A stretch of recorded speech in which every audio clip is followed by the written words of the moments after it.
Jamal Williams, a 27-year-old software programmer from Brooklyn, had spent months preparing for his wedding to Rachel Carter. Rachel, a successful social media personality with a wide following, had captivated Jamal with her charisma and ambition. Her followers adored her for her honesty and openness about her life, though she had always kept her personal details, her past, her family, her struggles at a guarded distance. This element of mystery intrigued her fans and had only deepened Jamal's interest in her when they first met through mutual friends. For Jamal, this wedding was a moment of pure celebration and new beginnings. Behind the joyful preparations, however, there was an undercurrent of tension that could not be ignored. Diana Williams, Jamal's 52-year-old mother, had made no secret of her disapproval of the union. Diana was a fiercely protective and commanding woman who had raised Jamal on her own after his father left when he was a child. In her eyes, no one was truly worthy of her only son, and her protective nature veered into obsession when it came to Rachel. Despite Rachel's best efforts to win her over, Diana's stance remained unyielding. Diana viewed Rachel as an outsider, a possible manipulator, and, most alarmingly to her, a potential threat to her influence over Jamal. As the wedding date drew near, Diana's opposition only intensified. She began delving into Rachel's past, using every resource at her disposal to unearth anything that might solidify her claims. As a woman who had grown up in a small, traditional community, Diana harbored strong views on how women should present themselves. She could not comprehend Rachel's online persona and perceived her openness as shameless self-promotion. Late into the night, Diana would pore over Rachel's old posts, scrutinizing each word, each photograph, each trace of her life before Jamal. And then she found something, a small, shadowed piece of Rachel's past that confirmed her worst suspicions. The details Diana discovered, though ultimately mundane, were enough to fuel her hatred and deepen her conviction that Rachel was dangerous. From that moment on, her determination to stop the wedding became her singular obsession, a dark mission she believed was solely for her son's benefit. Friends and family noticed her growing fixation but assumed it was simply maternal worry. No one foresaw the lengths Diana would ultimately go to, and no one suspected how that day at the altar would take a tragic turn. The air was filled with anticipation on the morning of Jamal and Rachel's wedding. The venue, a picturesque chapel in upstate New York surrounded by towering oaks and blooming wildflowers, was designed to capture Rachel's dream of an intimate, enchanting ceremony. Every detail, from the flowers lining the aisle to the flickering candlelight, was carefully chosen by the bride to create a magical atmosphere. Guests began arriving, friends and family eager to celebrate the love between Jamal and Rachel. The guests' whispers, laughter, and excitement filled the chapel as they settled into their seats. Jamal stood at the altar, dressed in a crisp black suit, his face a blend of nerves and excitement. He awaited Rachel's entrance, taking slow, deep breaths to steady himself. His closest friends flanked him, offering encouraging nods. Despite his nerves, his eyes gleamed with pure happiness, reflecting the joy that the day symbolized for him. But amidst the smiles and celebrations, Diana's presence was a foreboding shadow. Diana sat in the front row, her expression fixed in a stony mask. Dressed in a severe dark gown, she seemed out of place among the other guests, many of whom had opted for soft celebratory colors. Her gaze was unrelenting, fixed upon Jamal with a determined, almost fanatical intensity. She watched each moment unfold as though she were a predator, ready to pounce at the first sign of threat to her son. Rachel finally made her entrance, radiant in her white dress, her smile bright and wide as she locked eyes with Jamal. For a moment, all the tension, all of Diana's cold stare, and all the worries that had plagued Jamal and Rachel over the past months seemed to melt away. Their eyes met, and Jamal felt a deep sense of peace settle over him. The chapel quieted as Rachel walked down the aisle, the only sound being the soft rustle of her gown and the occasional murmur of admiration from the guests. As the officiant began the ceremony, Diana's hands clenched around the small clutch bag she held. Inside, her fingers brushed against the cold metal handle of a cake knife she had brought from the reception area, tool that had no place here but had been brought with purpose. In her mind, she had convinced herself that this was her duty, her last resort to protect Jamal from what she believed to be a grave mistake.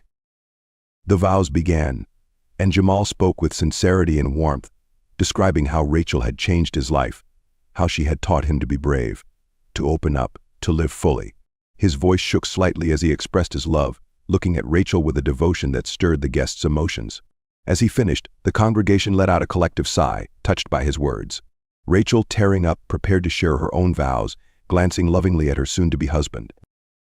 But just as she began, a loud voice pierced the air, Diana's voice, rising in fury, cutting through the moment like a knife. The room fell silent as Diana Williams' voice rang out, laced with anger and disdain. Guests shifted uncomfortably, exchanging shocked glances, unsure how to respond. The officiant froze, caught off guard by the sudden interruption. All eyes were on Diana, who had risen from her seat, her face twisted with fury.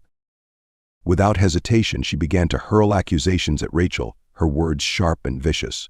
She painted Rachel as an imposter, a deceiver who, in her view, was manipulating Jamal for personal gain. To many in attendance, Diana's accusations seemed bizarre, but the ferocity behind her words was unsettling. Jamal's face turned pale as he stood, immobilized, unable to believe what was unfolding. Rachel, visibly shaken but resolute, stood her ground. Her hands gripped her bouquet tightly, knuckles white, her gaze unwavering. She was familiar with Diana's disapproval but hadn't anticipated this level of public humiliation on her wedding day. A murmur rippled through the guests, torn between sympathy for Rachel and discomfort at the spectacle Diana was creating.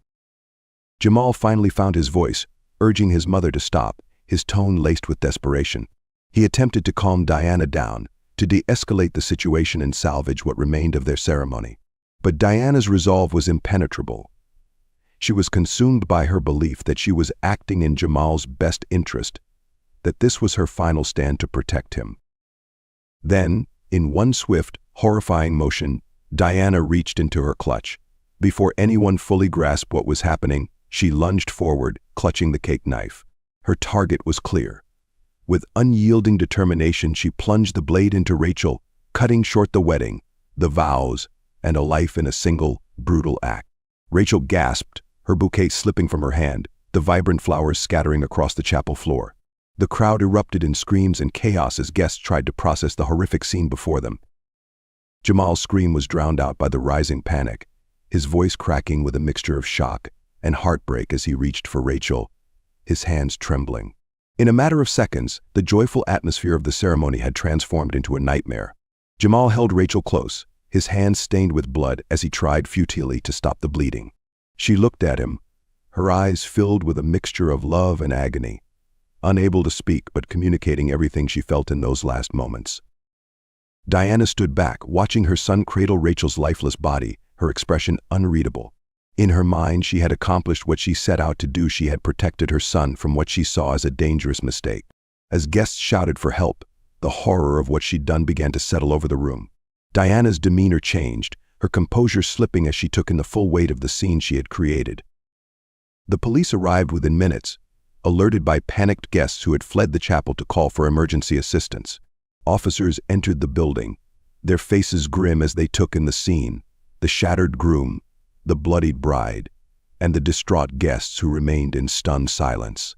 Diana Williams, the mother of the groom and the perpetrator, stood by in shock, her eyes vacant, as if she too was coming to terms with the irreversible consequences of her actions. The arrest was swift and unceremonious. Diana offered no resistance as officers cuffed her, her gaze fixed on Jamal as he held Rachel's lifeless body. Paramedics arrived, but there was nothing to be done. Rachel was gone, her life extinguished in the very place where she had come to celebrate her love and future. Diana was led out of the chapel, her silence echoing through the space. The guests, many of whom had known Diana for years, found themselves grappling with disbelief and horror at the violence she had unleashed. In the days that followed, the story made headlines, capturing national attention as a case of unimaginable betrayal. "Mother murders bride at altar," blared the headlines, along with phrases like "wedding day horror" and "family tragedy unfolds in front of dozens." Journalists swarmed the town, attempting to piece together the factors that led to this violent climax. Diana's friends, co-workers, and neighbors were interviewed, and the narrative that emerged painted a disturbing portrait of a woman who had lost her way, consumed by a possessive and obsessive love for her son. For Jamal, life became a haze of grief and guilt. His nights were plagued by recurring nightmares of the attack, his mind replaying the scene over and over, searching for a way he could have prevented the tragedy. Therapy became his only solace, but even that felt insufficient to address the overwhelming sense of betrayal. The mother who had raised him, who had been his guardian and protector for so many years, had transformed into the very person who shattered his life in the most unimaginable way. In prison, Diana offered no apology for her actions. During her trial, she justified her behavior by claiming she was protecting Jamal from what she believed was a dangerous woman. Her defense painted her as a mother overwhelmed by misguided concern, but the jury saw it differently. After a brief deliberation, Diana Williams was convicted of first-degree murder, sentenced to life without the possibility of parole. The trial of Diana Williams captivated the nation, drawing media attention from across the country. Journalists from major networks descended on Brooklyn, documenting every stage of the case.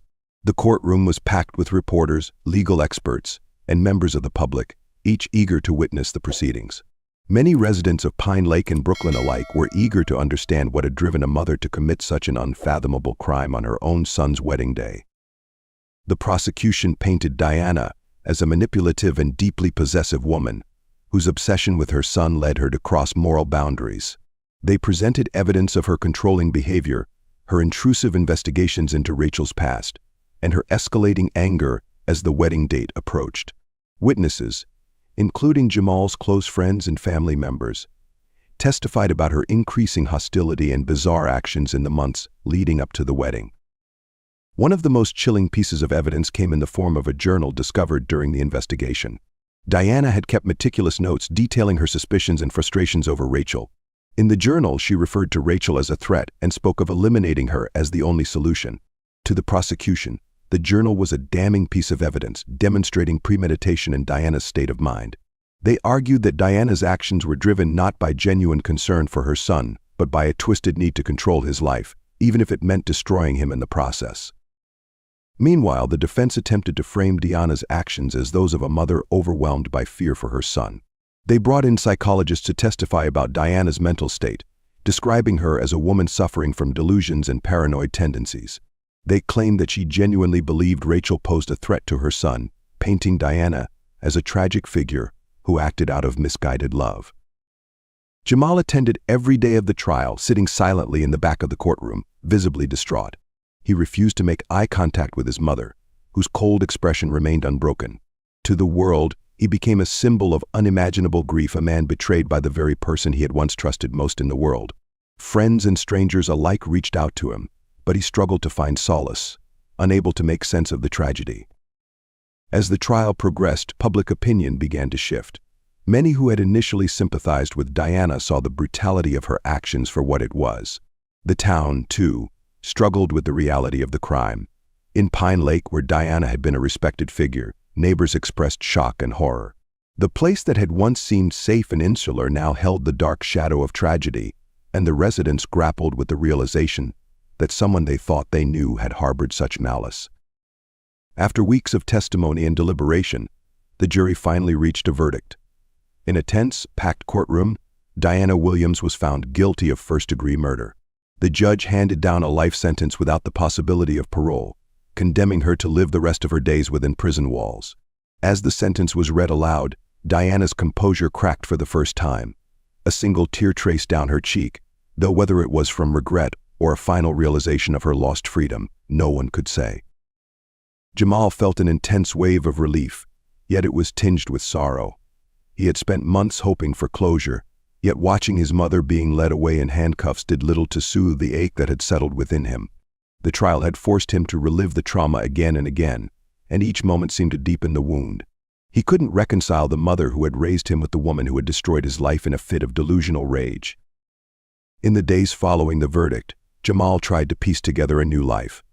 Support poured in from friends, his therapy sessions intensified, and he even returned to work, attempting to rediscover a sense of normalcy. Yet the shadow of what had happened followed him everywhere. The wedding that was meant to symbolize the beginning of a new life had ended in horror, and each day was a reminder of Rachel's absence. Friends offered invitations urging him to move on, but the betrayal from his mother left scars that ran deep. No matter how much he tried to accept the tragedy, the questions lingered. The media eventually moved on, the headlines fading as new stories emerged. The town of Pine Lake gradually returned to its quiet routines, though memories of the horrific event lingered like a scar in the minds of its residents. Diana's home, once filled with family memories, became an empty shell, abandoned and silent. For Jamal, it was a haunting reminder of everything he had lost. The journal Diana had kept was eventually given to Jamal, its pages detailing her obsession in stark detail. He read it only once, each entry revealing a mother whose love had transformed into an irrational, possessive need. Closing the journal, he realized there was no true explanation, only a warped, painful reflection of a woman who had allowed herself to be consumed by her own darkness. In the end, Jamal made a decision to leave Brooklyn. The memories of Rachel, the ghosts of his former life, haunted the streets he had once loved. He moved to a quiet town upstate, seeking peace and solitude, hoping to finally rebuild the life that had been stolen from him on that fateful day. Jamal's relocation offered him a much-needed distance from the painful memories of his former life. He chose a small town upstate, an unassuming place where he could blend in, hoping to escape the prying eyes and lingering whispers of Brooklyn. The town's quiet streets and secluded nature promised him solitude, a chance to start anew without the shadow of tragedy lurking around every corner. Jamal rented a modest one-bedroom apartment overlooking a lake, its waters calm and reflective, like the peace he hoped to find. He started a new job with a tech firm that allowed him to work remotely, providing him the stability of work without the daily pressure of socializing. His days took on a new rhythm, one focused on healing. Early mornings were spent jogging along the lakeside, afternoons working, and evenings in quiet reflection, piecing together fragments of who he was outside of the trauma. Therapy remained an anchor in his life, and though he was hesitant at first, he agreed to participate in grief counseling sessions specifically tailored for individuals affected by violent crime. In these sessions, he found himself connecting with others who had been through equally devastating losses. The group became a source of comfort, a place where he could speak openly without judgment or discomfort. With time, he began to share his story in bits and pieces, each admission feeling like the release of a burden he had carried for far too long.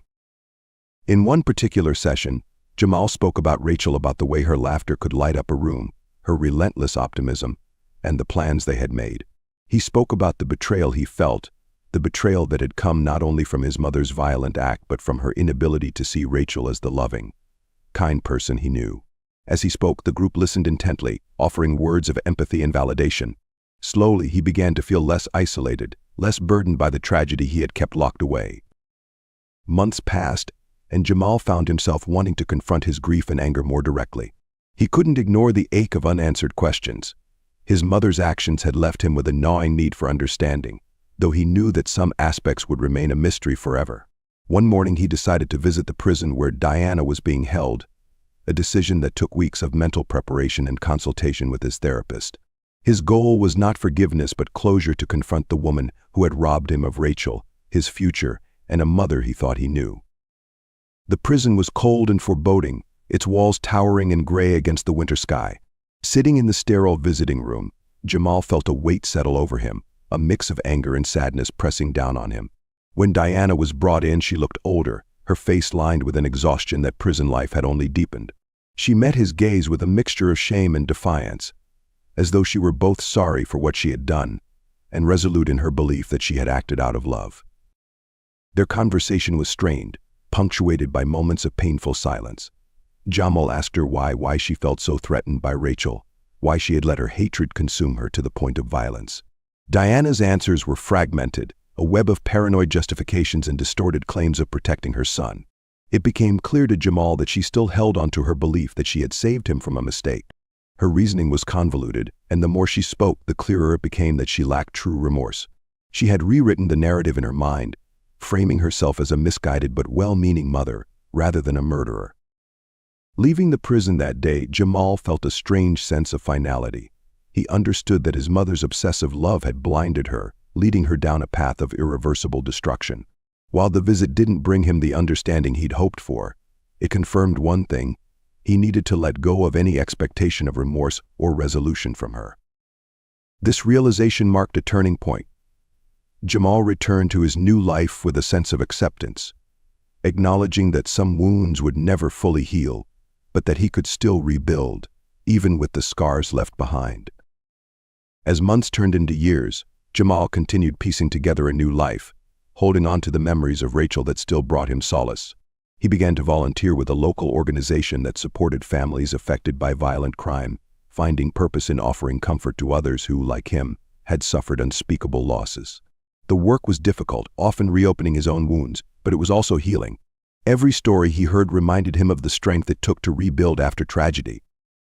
In Rachel's memory, he established a scholarship fund for young women pursuing careers in media and communication. Through the fund, he hoped to honor Rachel's ambition and passion for connecting with others. Rachel had always been a champion for voices that weren't often heard, and Jamal felt that supporting young women who might follow in her footsteps was a way of ensuring that her legacy lived on. Word of the scholarship spread through social media, and soon Rachel's fans and followers, many of whom had mourned her loss, contributed to the fund. The scholarship became a small but enduring tribute, a bright spot amid the darkness left behind by her death. Jamal's life became anchored in quiet routines. He took up hiking, spending weekends exploring trails along the lake near his new town, finding peace in the silence of the forest. Each step along the winding paths was a reminder of his own journey, of the pain he carried but also the strength he had found to keep moving forward. He began keeping a journal, filling it with memories of Rachel, reflections on his grief, and insights from the therapy sessions that had become a permanent fixture in his life. Through his volunteer work in the scholarship fund, he found himself slowly emerging from the isolation that had once held him captive. He reconnected with old friends and eventually opened himself up to the idea of new relationships. He was careful, taking each step cautiously, aware of how deeply the scars of his past had marked him. It took time to trust, to believe that he could let people in without fear of further loss. But he also recognized that Rachel's life and the love they had shared had taught him the importance of openness and connection. Jamal's mother, Diana, remained in prison, and though he would occasionally receive letters from her, he rarely opened them. Each letter, he imagined, was another attempt to justify what could never be justified. He kept them in a small, unmarked box, unread but acknowledged, like pieces of a past he had long left behind. They were reminders of a painful chapter, one he had chosen to close for his own peace. In time, Jamal felt a shift within himself. The rage, the despair, and the loneliness that had once dominated his life began to fade. In their place was a quiet resilience, an understanding that while tragedy had shaped him, it did not define him. The memory of Rachel remained his guiding light, a reminder of love and joy that could never be erased by the violence of a single day. Years later, Jamal stood at the edge of the lake near his home, watching the morning sun cast a warm glow over the water. He reflected on how far he had come from that dark day at the chapel. Though the pain had lessened, it had not disappeared. Instead, it had transformed into something he carried within him, a quiet strength rather than an open wound. In the time since the tragedy, Jamal had found new friendships and even love. He shared his story openly, both as a testament to Rachel's life and as a way of reclaiming his own. Though he never forgot the devastation of that day, he also chose to remember the years of happiness, laughter, and love he had shared with Rachel. Those memories had become a part of him, woven into his very being, and they brought him comfort even in moments of sorrow. The scholarship fund in Rachel's name continued to grow, helping dozens of young women pursue their dreams. Each recipient represented another piece of Rachel's legacy, another life touched by the kindness and ambition that had defined her. In this way, Jamal felt that Rachel's influence lived on, her spirit a guiding force that continued to bring light into the world. Diana remained incarcerated, and Jamal accepted that she would never truly understand the magnitude of what she had done. But he also came to terms with the fact that her actions were beyond his control, and that he could choose his own path forward. Rather than letting the shadow of her crime dictate his life, he focused on building a future that honored Rachel's memory and allowed him to find peace. As he stood by the lake, Jamal took a deep breath, feeling a profound sense of release. His journey had been long and painful, marked by betrayal and loss, but also by resilience and growth. He had chosen to rise above the tragedy, to find purpose in the aftermath, and to carry forward the love that had once filled his life. In the end, Jamal understood that while he would always carry the scars of that day, he had also discovered an inner strength, a resilience that allowed him to transform pain into purpose and to create a life that honored Rachel's memory. And as the sun rose higher, casting a warm light over the lake, he knew he had finally found peace. Years after the tragedy that had redefined his life, Jamal found himself at the annual ceremony for the Rachel Carter Memorial Scholarship. The scholarship, now in its 10th year, had grown substantially, helping over 100 young women pursue careers in media, journalism, and communications. As he watched this year's recipients step forward to accept their awards, Jamal felt a quiet pride and a deep sense of fulfillment. The scholarship had become more than a tribute. It was a legacy, a way of ensuring that Rachel's warmth, strength, and passion would live on through others. The people who gathered to honor Rachel's memory each year had become a second family for Jamal. Friends, colleagues, and scholarship recipients filled the room, each of them carrying forward a part of Rachel's story. They shared stories of how she had inspired them, laughing and reminiscing about her vibrant personality, her kindness, and her remarkable influence. Though she was gone, her spirit lingered in the lives she had touched, a gentle but enduring presence that time could not erase.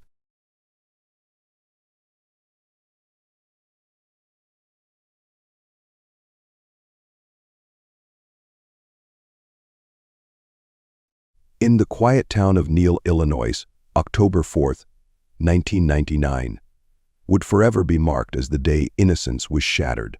Linda Hart, a beloved figure within the small community, had built a reputation as a kind-hearted woman. She worked tirelessly at the local library, where she could often be seen recommending books or planning fundraising events. Known for her empathy and selflessness, Linda frequently organized charity drives, focusing on assisting struggling families around Neal. To most, she was the heart of the town, embodying compassion and stability. But within her own home, the picture was far more complicated than her neighbors could have imagined. Linda's marriage to Thomas Hart, a former military officer, seemed strong from an outsider's view. Thomas, however, led a double life. Behind the facade of a devoted husband, he was entangled in a secret affair with Margaret Davis, a prominent businesswoman with a relentless ambition and influence. Margaret wasn't merely interested in the thrill of an affair, she had aspirations beyond her financial success. Margaret saw Thomas not as a companion, but as a means to an end, and she was willing to push him far beyond the bounds of loyalty to achieve her ends. When Linda was found dead in her home, the circumstances around her death were as unsettling as they were brutal. Her body was discovered by her youngest son, Jake, who arrived home from school only to stumble upon the horrific scene. Evidence at the crime scene hinted at a violent struggle. Blood spattered the modest furnishings of the Hart residence, and the signs of forced entry suggested that Linda's death was not an accident. Within hours, the police were on site, and the gravity of the murder rippled through Neal, leaving its citizens anxious and fearful. Detective John Whittaker, a seasoned investigator known for his meticulous approach to solving even the most cryptic cases, was assigned to lead the investigation. Whittaker's reputation preceded him, with years of service and a keen eye for unraveling convoluted schemes. As he examined the scene, one thing became abundantly clear: Linda's death was not the work of a lone intruder. Whoever was responsible had orchestrated this murder with chilling precision, leaving minimal evidence and few immediate leads. However, as Whittaker delved deeper, he began uncovering peculiar traces: footprints in the muddy garden outside, a partially used pack of cigarettes left near the back door, and most notably, a faint scent of unfamiliar perfume that lingered near the entrance. These seemingly minor details hinted at more than a random act of violence. They suggested careful planning and intent. Detective Whittaker knew he was dealing with something far more layered than a simple home invasion. Days passed, and the investigation intensified. Interviews with friends, family, and acquaintances painted a picture of Linda's life, yet the cracks in her marriage started to reveal themselves. Soon, an unexpected detail emerged: Thomas Hart's affair with Margaret Davis. This discovery not only shocked the town but also laid the foundation for a deeper probe. Whittaker's suspicions were aroused further when phone records showed frequent, late-night calls between Thomas and Margaret, particularly in the days leading up to Linda's murder. Neal's peaceful veneer was beginning to fracture, revealing the darker motives that had festered beneath the surface. As Whittaker delved into the couple's financial records, an unsettling pattern emerged. Unexplained withdrawals and sudden transfers traced back to accounts linked to Margaret, and Thomas's spending habits raised eyebrows. The paper trail was faint but visible to an investigator with Whittaker's experience. These suspicious transactions suggested that a financial relationship, possibly one tied to a sinister plan, was in motion. It became increasingly apparent that Margaret was not simply Thomas's mistress. She was a manipulative force, perhaps even the architect of a scheme aimed at eliminating Linda from the picture altogether. With the affair between Thomas Hart and Margaret Davis uncovered, Detective Whittaker intensified his scrutiny of Margaret. An established and influential figure in Neal, Margaret owned a thriving property development company, with connections that extended well beyond the small town's limits. Her public persona was that of a fierce and independent woman, yet within her circle, Margaret's ruthlessness and willingness to exploit others for gain were well known. To those she could not control, she posed a formidable threat, known for using intimidation to get her way. Whitaker had begun to suspect that Linda's murder was the product of a carefully crafted plan, driven by a motive far more complex than jealousy. Margaret's manipulation of Thomas was deeply rooted in control. Having ensnared him in the affair, she then turned the tables on him, using their illicit relationship as leverage. According to records and testimony from friends, Margaret had been pressuring Thomas for months, insisting that he take care of his marriage, which she saw as an obstacle to their continued affair. When Thomas resisted, fearing the impact of a divorce on his children, Margaret's tactics shifted. Threats replaced promises, and she began to openly blackmail him, suggesting that she would expose the affair to Linda and the entire town if he didn't comply with her demands. Driven into a corner, Thomas found himself trapped in a scheme he couldn't control. Witnesses later described him as a man burdened, often seen walking the streets in the early morning hours, as though he were carrying an unbearable weight. Despite his guilt, his reluctance to take action only seemed to further fuel Margaret's aggression. Soon, her threats escalated from exposure to something more sinister. Margaret devised a brutal plan to eliminate Linda, hiring 3 known criminals from a neighboring city. Peter Randall, George Miller, and Patricia Milan each had criminal records marked by petty theft and minor offenses, making them the perfect, disposable pawns for the task. Through anonymous channels, Margaret funneled money to the trio, securing their loyalty and silence with promises of a substantial payout upon completing their mission. As the plan took shape, Patricia, whose expertise lay in planning and coordination, developed a meticulous timetable, instructing Peter and George on their roles. Their task was clear: enter the Hart residence, silence Linda, and leave no trace behind. The night of October 4th, 1999, became the critical juncture. With the help of Patricia's oversight, Peter and George forced entry into the Hart home. Though Linda put up a fight, her efforts were overpowered. The brutality of the murder suggested both desperation and anger, with Linda's last moments marked by a struggle that left her bruised and bloodied, the home's interior bearing the evidence of a life taken too soon.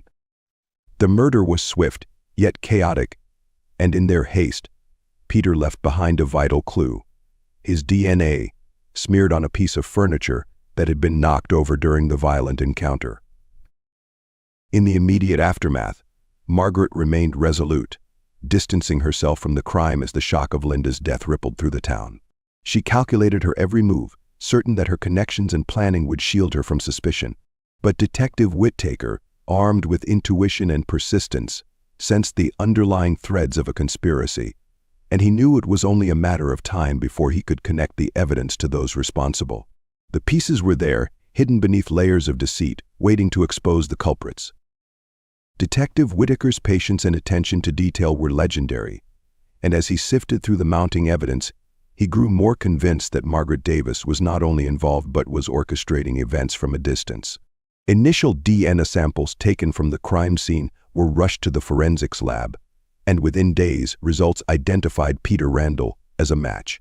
His criminal history, paired with his connection to known associates of Margaret Davis, painted a compelling picture of conspiracy. Phone records and financial transactions became the core of Whitaker's investigation. Margaret's seemingly airtight plan began to crack as Whitaker and his team unearthed a series of bank transfers originating from a shell account under Margaret's control. These transactions aligned suspiciously with Linda's murder, particularly one transfer made directly to Patricia Milan's account, only days before the killing. This single piece of evidence placed Margaret's involvement beyond reasonable doubt. It was clear that she had funded Linda's murder.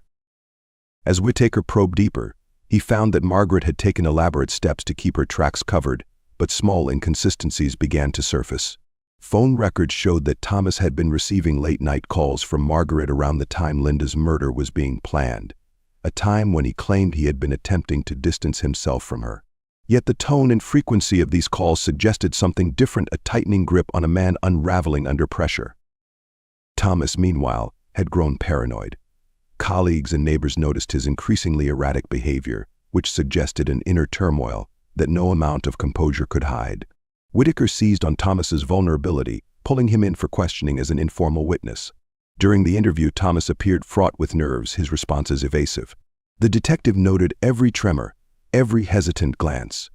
Beneath his exterior, Thomas was breaking under the weight of guilt, yet he stopped short of directly implicating Margaret, perhaps out of fear, or perhaps loyalty. But Whitaker sensed that the truth was slipping closer to the surface with each passing day. Days turned into weeks, and Whitaker's team uncovered damning evidence that solidified the connection between Margaret and the hired perpetrators. Security camera footage from an ATM showed Patricia Milan making a withdrawal just hours before Linda's murder, a withdrawal that matched the sum wired from Margaret's account. The timeline of transactions, combined with the physical evidence, formed a damning portrait of a premeditated crime with Margaret at its helm. As each new piece of evidence surfaced, the town of Neal braced itself for the fallout, realizing that the prominent and once respected Margaret Davis might have orchestrated the tragic murder of one of their own. With the evidence stacking up against Margaret and her hired accomplices, Detective Whitaker began the arrests. First to be detained was Peter Randall, whose DNA placed him directly at the crime scene. His arrest was swift and silent. He was picked up from his dilapidated apartment in a nearby city, handcuffed and whisked away before he had time to resist. During his interrogation, Peter remained stoic, refusing to speak beyond confirming his name. But the evidence against him was undeniable: his DNA on the furniture, his bank records linking him to Margaret's transfers, and his known associations with both Patricia and George. George Miller was apprehended next. Unlike Peter, George was visibly shaken when detectives arrived at his workplace. Known for his minor criminal exploits, George was unaccustomed to high-stakes crime and quickly crumbled under pressure. During his initial questioning, he repeatedly mentioned Patricia Milan, casting her as the one who called the shots and managed the details of the crime. Although he did not implicate Margaret directly, his statements provided a critical insight into the hierarchy within their operation. Detective Whitaker knew that Patricia Milan would be the toughest to break. As the alleged coordinator of the murder, Detective Whitaker knew that Patricia Milan would be the toughest to break. As the alleged coordinator of the murder, she was smart, calculated, and well-versed in keeping her dealings hidden.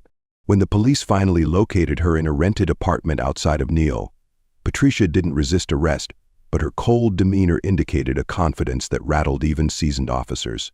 She met Whitaker's questions with indifference, responding only in clipped, vague answers that revealed little.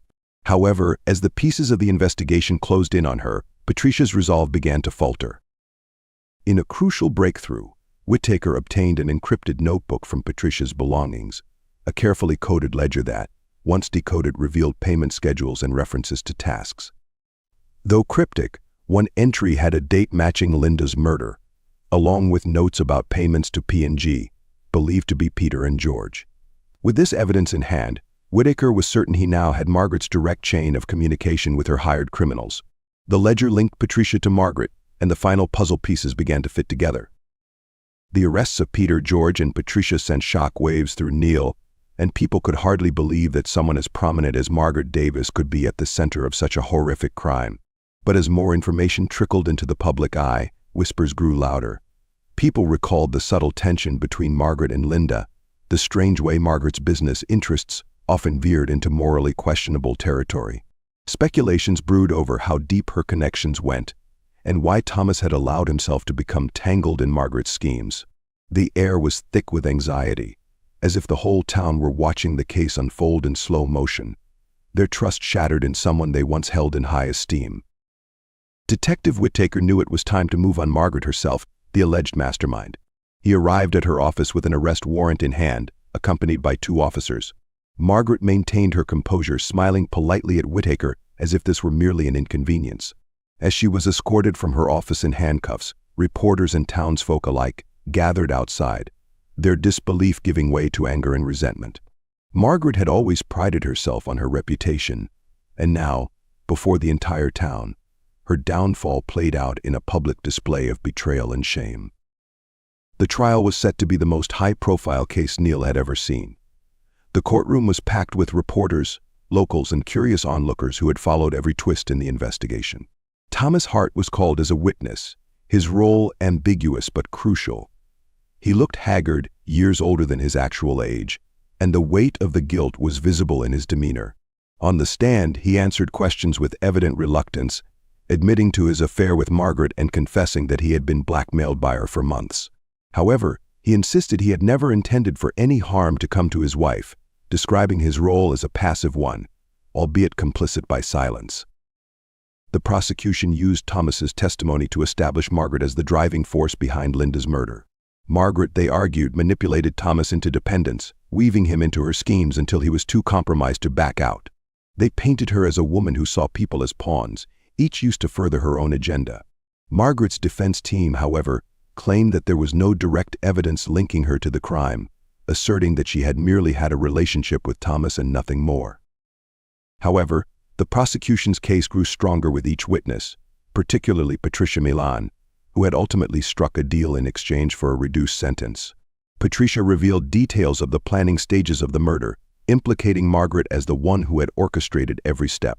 According to Patricia, Margaret's hold over Thomas was chilling. She described Margaret as a master manipulator who threatened, coerced, and intimidated anyone who dared cross her. Patricia's testimony, combined with the financial records and evidence from the crime scene, made it nearly impossible for Margaret's defense team to dismantle the prosecution's argument. Finally, Whitaker presented the crucial ledger found in Patricia's possession. As the prosecution laid out each detail, the audience could see the meticulous planning that went into the crime, leaving no doubt that this was no crime of passion but a calculated, heartless act. The court listened in silence, and Margaret, for the first time, appeared shaken, her facade crumbling under the weight of undeniable evidence. By the trial's end, the outcome seemed inevitable. Margaret was found guilty of first-degree murder and sentenced to life without parole, ordered to pay restitution to the Hart family. Peter Randall received a life sentence, while George Miller received 25 years due to his cooperation and lesser role. Patricia Milan, instrumental in exposing the plot, was sentenced to 40 years, with the possibility of parole after 25. The trial's end marked a close to a harrowing chapter for the town of Neal, yet its scars ran deep. Linda's family mourned, not only her tragic death but the destruction of their family at the hands of deceit and greed.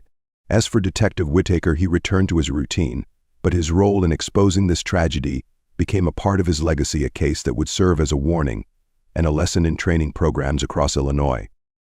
In the aftermath, Linda's law was passed, tightening penalties on harassment and establishing new protective measures for victims of blackmail and coercion. The courtroom verdict might have closed the legal chapter of Linda Hart's murder, but for the residents of Neal, Illinois, the effects of the crime continued to linger like a dark shadow over the town. As the news of Margaret's sentencing settled in, people in Neal found themselves grappling with feelings of betrayal, anger, and disbelief.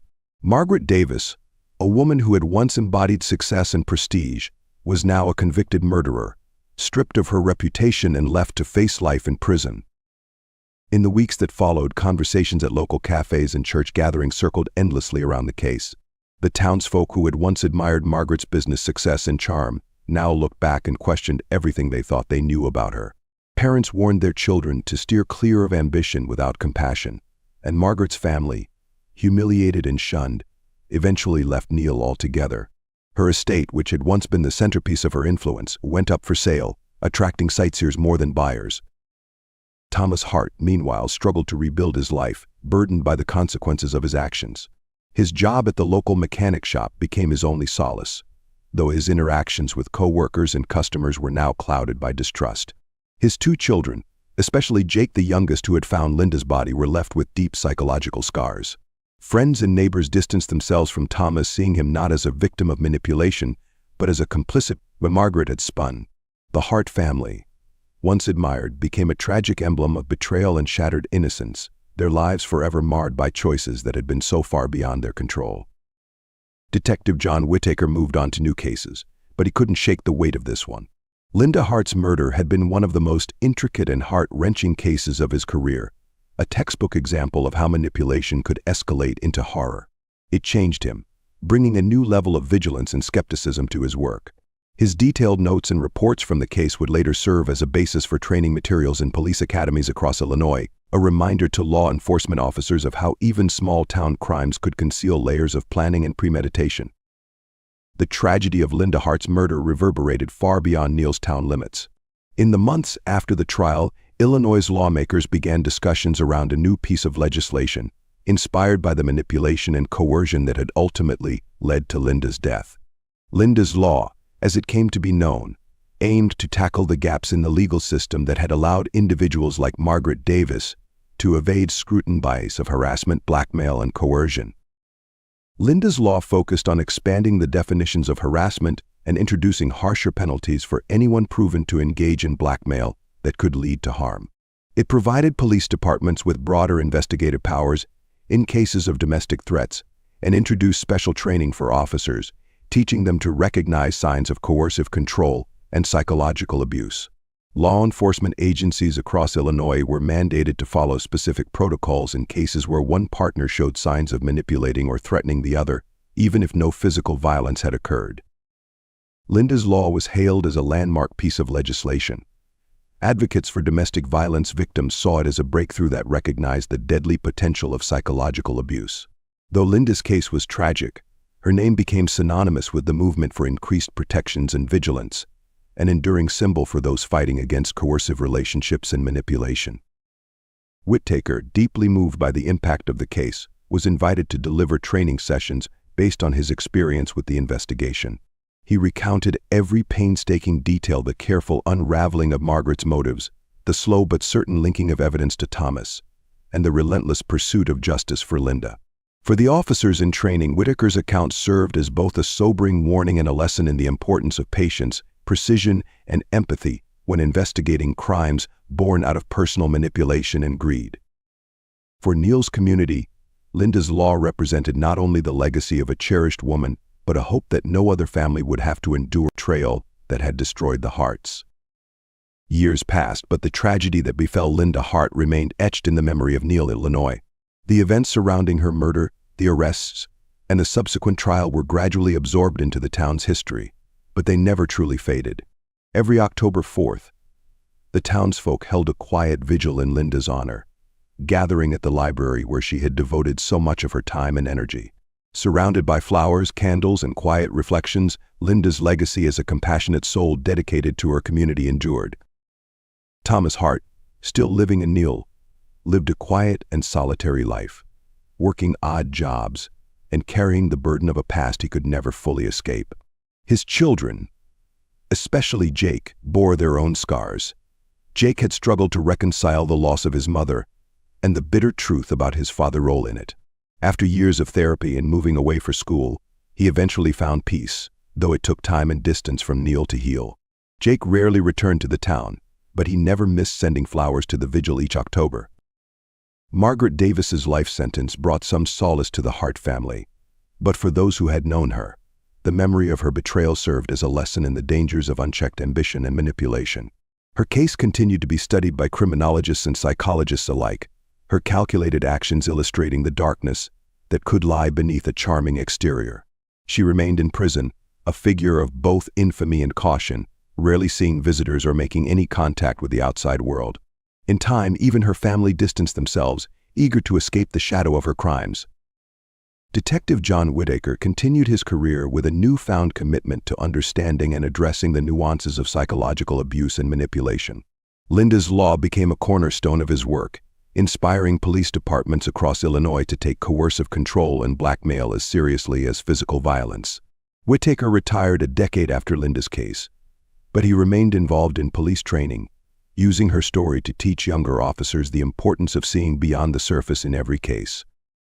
In Neil, Linda's Law took on a profound significance as locals saw it as a tribute to a woman who had exemplified kindness, only to fall victim to betrayal. The law became a part of Illinois' legacy, extending protections for those vulnerable to emotional manipulation. Linda's story was more than a case, it was a reminder of resilience, justice, and the power of change in the face of tragedy. The town eventually returned to its rhythm, but Linda's memory lingered as a gentle presence. Her portrait hung in the library, a plaque beneath it inscribed with the words, "In memory of Linda Hart, a light that shines through kindness, remembered always." It became a place of quiet reflection, a space for townsfolk to recall that, even in the darkest times, justice could prevail, and from grief, lasting change could emerge. Years after the case that had changed Neil forever, The town had settled back into its familiar calm, though Linda Hart's story was woven deeply into its fabric. The library, where she had spent countless hours working and giving back, was renamed the Linda Hart Community Library, symbolizing her enduring legacy. The shelves were filled with books she had once recommended, with a small corner dedicated to her memory, a place where children gathered for story hour. Families donated books, and townsfolk came to read and reflect. Detective John Whitaker, now retired, often visited the library. He'd find a quiet spot near the plaque dedicated to Linda, a reminder of the case that had shaped not only his career but also his understanding of the human capacity for both darkness and redemption. He sometimes spotted Jake Hart, who would return to Neil quietly, visiting on Linda's anniversary or leaving flowers on her plaque. Jake had grown into a resilient young man, moving past the trauma that had marked his early years and working with charities focused on supporting children who had suffered similar losses. Linda's legacy lived on through him in ways she would have been proud of. Linda's law, meanwhile, had left a lasting impact across Illinois, becoming a landmark in legislation that other states sought to replicate. Cases involving coercive control, blackmail, and harassment were now treated with heightened seriousness, giving victims the legal support Linda hadn't had. Law enforcement agencies across the state incorporated Linda's law training modules, focusing on identifying the warning signs of psychological abuse and manipulation. Detective Whitaker's case notes and detailed reports served as valuable materials, educating a new generation of officers on the complexities of such crimes. For the people of Neil, Linda's memory was a bittersweet symbol of kindness and resilience. Her story was no longer only one of tragedy, but of transformation. Linda's life and death had inspired changes that protected countless others from similar fates, reminding the town and eventually the state that justice and compassion could grow even from unimaginable loss. As autumn leaves blanketed Neil each October, the library vigil continued, townsfolk gathering quietly to honor Linda's life and legacy. The plaque bearing her name read, "In memory of Linda Hart, a beacon of kindness whose light will never fade." It was a small, steady reminder that although her life had been taken too soon, the values she lived by had taken root, leaving behind a legacy that would guide and protect others for generations to come.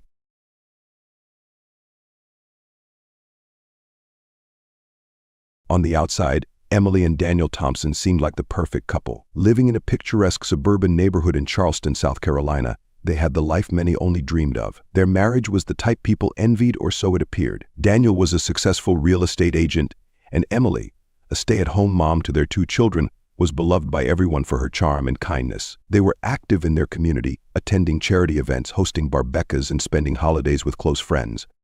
One of those friends was Jessica Miller, Emily's closest confidante. Jessica had been in Emily's life for years. The two met during a college orientation and bonded instantly, their friendship surviving the ups and downs of adult life. Jessica was a striking blonde, vivacious and outgoing, the kind of person who could light up a room with her laughter. Emily had always admired her confidence. What she didn't know was that behind that charismatic facade, Jessica was hiding a dark secret, one that would shatter Emily's life forever.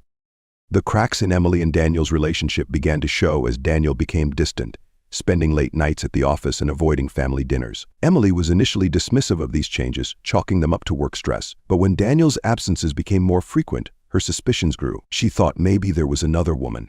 What she didn't expect was that it would be someone she knew, let alone trusted. One evening, Emily sat down at the kitchen table after putting the kids to bed. She opened her laptop to browse through emails and stumbled upon something unusual. An email from Daniel's account sent to a James T. The message wasn't explicit, but it was clear something was going on between them. Emily's heart sank as she realized who the initials belonged to. Emily's hands trembled as she stared at the screen, the weight of betrayal crashing over her like a tidal wave. Jessica Miller, her best friend, was the other woman. She felt sick to her stomach, trying to process the enormity of it all. How long had this been going on?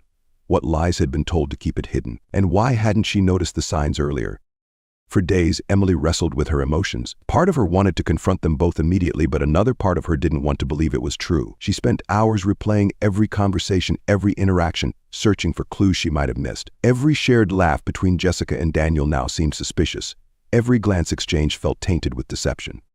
Determined to uncover the full truth, Emily began investigating, searching through Daniel's phone when he was asleep, checking his calendar for suspicious gaps. The more she dug, the more apparent it became that the affair had been going on for months, maybe even longer. There were late-night texts, secret meetups, and excuses made when Emily had been none the wiser. The betrayal gnawed at her, turning her once loving heart into a cauldron of rage. Emily began to change. Friends and family noticed her mood swings, but no one knew the extent of her inner turmoil. She couldn't talk to anyone not without exposing her husband's infidelity or ruining her friendship with Jessica in a way she wasn't yet prepared for. But Emily's rage continued to simmer, growing with each passing day. She stopped sleeping, her mind plagued by thoughts of revenge. Jessica had stolen something sacred, and Daniel had betrayed their vows, defiling their marriage. Emily's heartbreak transformed into something darker, something more dangerous. The time for confrontation was drawing closer, and when it came, it would not be pretty. The betrayal wouldn't just be avenged, it would be punished.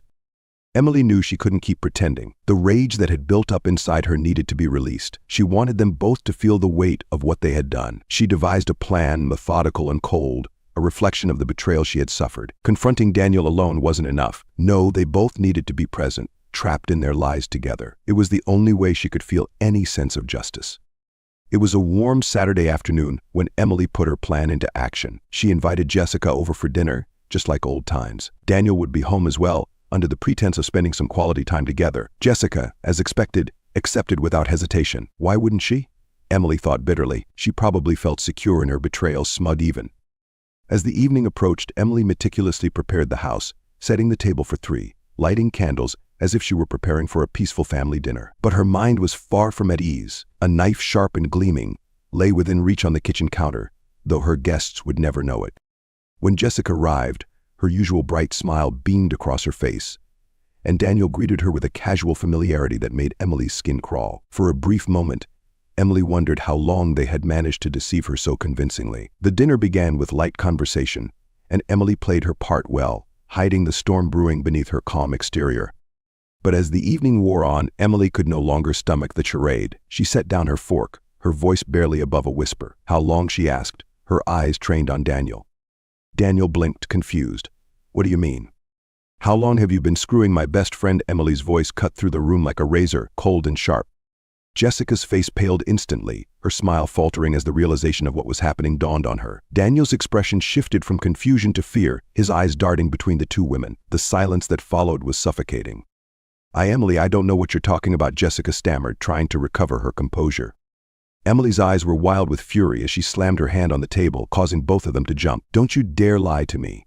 I've seen the messages. I know everything. Daniel looked at Jessica, then back at Emily, panic evident in his face. Let's just calm down. We can talk about this. Talk, Emily interrupted, her voice laced with venom. The time for talking is over. The air in the room grew thick with tension as Daniel and Jessica sat frozen, unsure of what Emily would do next. Emily stood up slowly, her eyes locking onto Daniel's. You destroyed everything, she said, her voice eerily calm now. You both did. Daniel stood up, trying to approach her, his hands raised in a placating gesture. Emily, please. It was a mistake. We can work through this. We can. Work through this, Emily laughed, a cold, bitter sound that echoed through the room. You think I can just forget this? That I'll just move on while you two pretend like nothing happened? Jessica, finally finding her voice, chimed in. Emily, I never meant to hurt you. It just happened. We didn't mean for it to go this far. Emily's eyes snapped toward Jessica, and for the first time Jessica saw something in her friend that terrified her. It was a darkness she had never seen before. It just happened, Emily repeated, her voice low and dangerous. You didn't mean for it to go this far. Emily's hand twitched, her thoughts spiraling into a dangerous place. The knife was just within reach, and her fingers itched to grab it, to end this nightmare once and for all. But she hesitated. Something in her wanted them to suffer, to feel the pain she had endured. The minutes stretched, thick with tension, as Emily stood there, breathing heavily, her heart pounding in her chest. She could see the fear in their eyes now, the same fear she had felt when she first discovered their betrayal. But it wasn't enough. It would never be enough.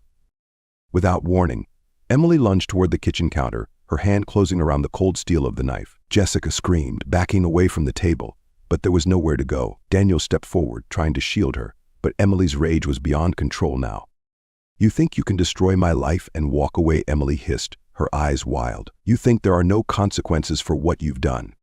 The knife glinted under the dim light of the dining room, a symbol of the twisted betrayal and the raw, unbridled hatred that had consumed Emily. Time seemed to slow down as Emily stood in the center of the room, gripping the knife with white-knuckled intensity. Daniel's eyes widened in disbelief, and Jessica stood paralyzed in the corner, her hands shaking uncontrollably. The once cozy atmosphere of the dining room had turned into a battlefield, drenched in fear and betrayal. "Emily, please," Daniel began, his voice trembling. He took a step forward, but Emily's sudden movement stopped him dead in his tracks. She raised the knife, her hand steady, despite the overwhelming emotion swirling inside her. "You cheated on me with her," Emily spat, her voice dripping with venom. "You lied to me. You made me feel like a fool in my own home." Jessica's voice, shaky and desperate, cut through the silence. "Emily, we didn't want to hurt you. We—" "Shut up," Emily roared, her fury exploding as she spun toward Jessica. "You were my best friend. You were supposed to be there for me, not sleeping with my husband behind my back." Jessica stumbled backward, her back hitting the wall, eyes wide with terror. "It was a mistake."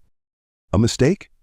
You call destroying my life a mistake?" Emily's voice was raw, filled with pain and anger that had been festering for months. She moved closer to Jessica, the knife glinting in the candlelight. "You both betrayed me, and now you're going to pay." Daniel lunged toward Emily, but he wasn't quick enough. With a swift, precise motion, Emily plunged the knife into his abdomen. His eyes widened, the color draining from his face as he staggered backward, clutching his stomach. Blood began to pool on the floor as Daniel gasped, collapsing to his knees. "Emily, please," he croaked, his voice weak, filled with disbelief. Emily didn't answer. Her mind was clouded by rage, unable to hear his pleas. She turned her attention to Jessica, who had fallen to the floor, her back pressed against the wall. The reality of the situation had finally settled in, and Jessica's face was frozen in horror. "Please, Emily," Jessica begged, tears streaming down her face. "I'm sorry. I'm so sorry." But Emily didn't stop. She advanced toward her, the knife still dripping with Daniel's blood. Jessica scrambled to her feet, trying to flee, but there was nowhere to go. Emily grabbed her by the arm, forcing her back against the wall. "You deserve this," Emily whispered, her voice icy. "You both do." And with that, Emily drove the knife into Jessica's chest, the blade sinking deep into her flesh. Jessica gasped, her eyes wide with shock as the life drained out of her. Emily pulled the knife back, her hands trembling as she watched her former friend crumple to the ground, lifeless. The room was silent now, save for the faint gurgling sounds coming from Daniel as he lay bleeding out on the floor. Emily stood there, panting, her hands covered in blood, her mind numb. The rage that had consumed her for so long was now replaced with an eerie sense of calm. She looked down at what she had done, the bodies of the two people who had shattered her world lying motionless at her feet. Emily's mind raced as the reality of the situation began to settle in. The adrenaline that had driven her through the violent act was fading, replaced by a cold, creeping dread. She looked down at her hands, slick with the blood of her husband and her former best friend. What had she done? The house, once filled with laughter and warmth, now felt alien. The blood-stained floor, the overturned chairs, and the grotesque stillness of the bodies made everything seem like a twisted nightmare. But this wasn't a dream. It was real. She backed away slowly, her breath coming in short, shallow gasps. Her heart pounded in her chest as she tried to think, to make sense of the chaos. What would happen next? She couldn't stay here, not with the bodies. But what could she do? Her mind raced through the possibilities, but every option seemed impossible. She couldn't run. The neighbors might have heard something. She couldn't clean it up. There was too much blood, and she certainly couldn't call the police. As Emily stood frozen in the living room, her phone buzzed on the kitchen counter. She glanced at it, her stomach knotting as she realized who it might be. Was it someone calling to check on Daniel? Or worse, had someone already figured out what had happened? She walked over to the phone, her hand trembling as she picked it up. It was a text from her sister, asking about plans for the upcoming weekend. Emily stared at the message for a long moment, her mind completely detached from the normalcy of it all. How could the world continue as if nothing had happened? How could everything still be the same when her life had just changed forever? Suddenly, Emily was hit by the overwhelming weight of her actions. The blood was on her hands, literally and figuratively. There would be no going back from this. The person she had been, the loving wife, the trusted friend, the devoted mother, was gone. All that remained was a woman who had taken everything into her own hands and destroyed it all in a single night of fury. Her eyes darted around the room, desperate for a solution, a way out, but there was none. The consequences of her actions were coming, and there was no escape from the aftermath. Emily stood motionless in the kitchen, her mind racing as the gravity of what she'd done sank in deeper. The adrenaline that had driven her to murder was gone, leaving her trembling, her legs weak beneath her. She glanced at Daniel's motionless body, the pool of blood spreading across the floor, and then at Jessica, slumped against the wall, her eyes forever frozen in terror. Panic began to set in. She couldn't stay here. If she did, It would only be a matter of time before someone came looking for Daniel or Jessica. She had to get out, had to think clearly. But where could she go? Her 2 children were upstairs, sleeping peacefully, unaware that their father lay dead just below their bedrooms. The thought of them jolted her back to reality.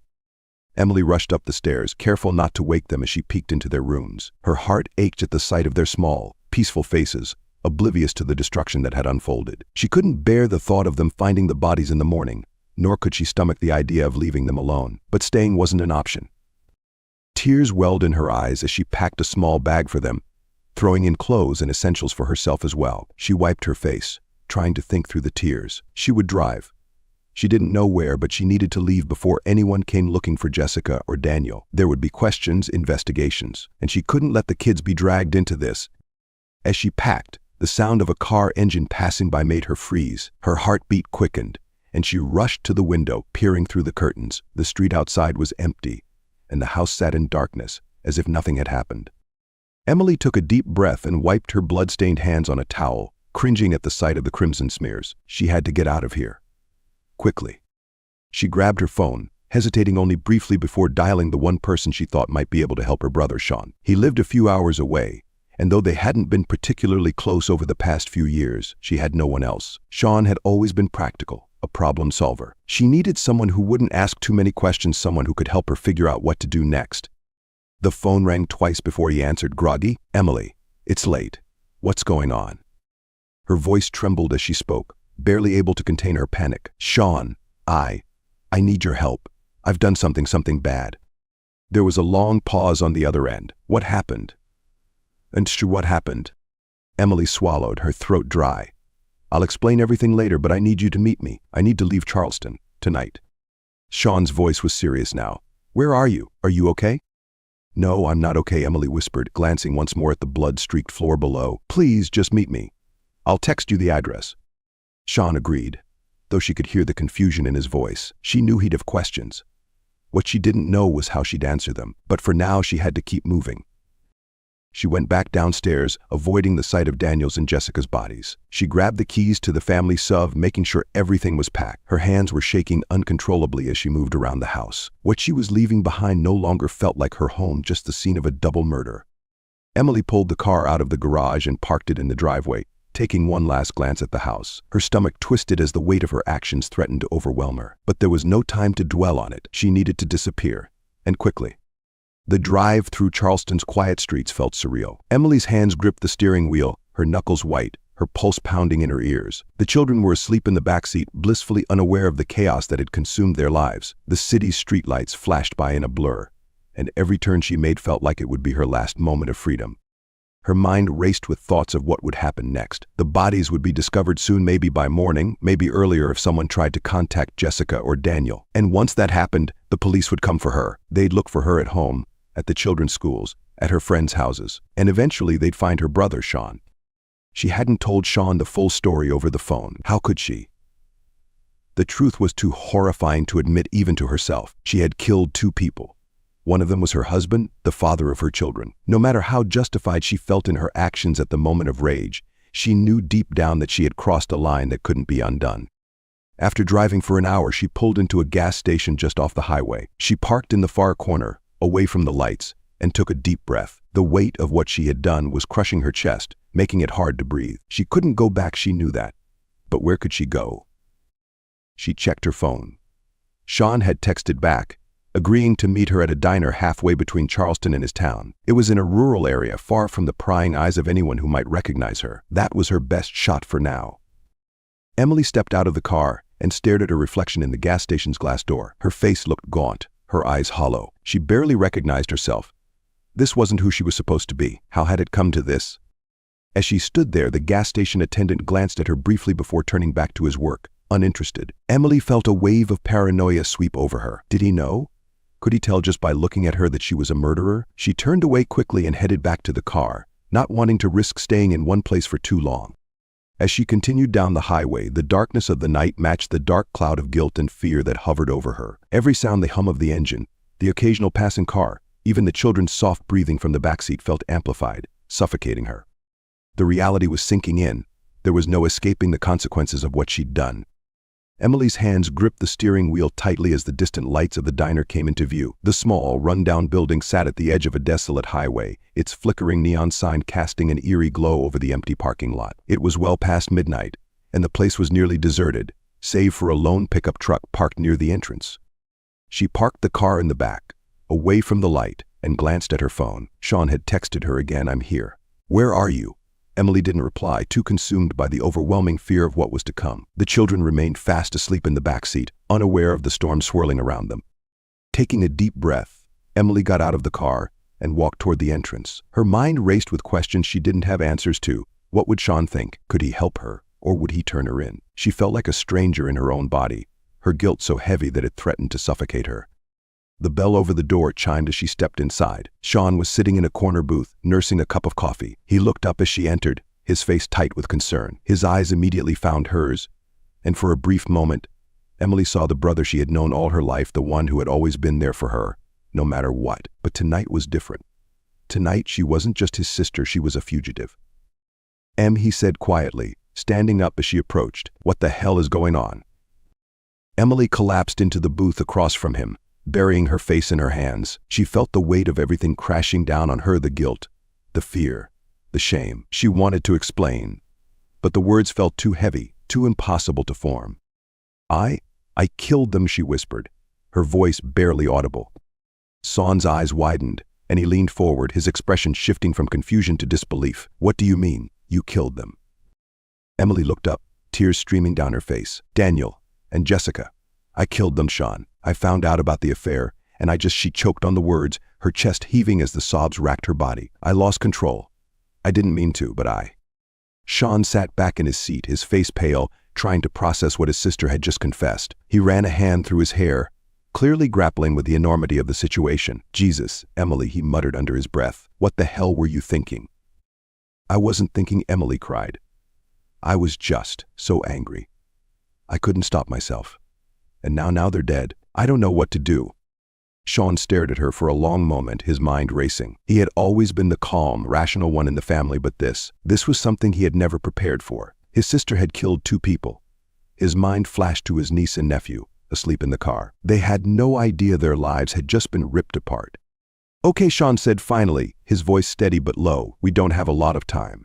You can't go back home. The police are going to find them soon, and they'll be looking for you. The first thing they'll do is come after you." Emily wiped her eyes, her breathing still ragged. "What are we going to do?" she whispered, her voice trembling with desperation. Sean shook his head, his mind working fast. "I don't know yet. But we need to get you and the kids somewhere safe, somewhere far away from Charleston." He leaned forward, his voice dropping to a near whisper. "You need to disappear." Emily stared at him, her heart pounding. Disappear. She had never imagined her life would come to this, running from the law, hiding from the consequences of her actions. But what other option did she have? The alternative was a prison cell, or worse, her children growing up without their mother. Sean stood up, his decision made. "We're heading to the cabin." The cabin. A small, secluded place their family had inherited from their grandparents, buried deep in the woods of North Carolina. Hardly anyone knew about it, and it hadn't been used in years. It was isolated, quiet, a perfect place to hide. "Pack up the kids," Sean instructed. "I'll follow you there. We'll figure out the rest when we're safe." Emily nodded, her body moving on autopilot as she left the diner and returned to the car. She glanced at the back seat where her children still slept peacefully, oblivious to the horrors their mother had committed. Her heart ached as she started the car and followed Sean out of the parking lot. As they drove into the darkness of the night, Emily's mind drifted to the future. She had no idea what awaited her, or if she would ever be able to live with what she had done. All she knew was that there was no turning back now. The road ahead was uncertain, and the weight of her guilt would follow her wherever she went. But for now, she was running from her crime, from her past, from the life she had destroyed.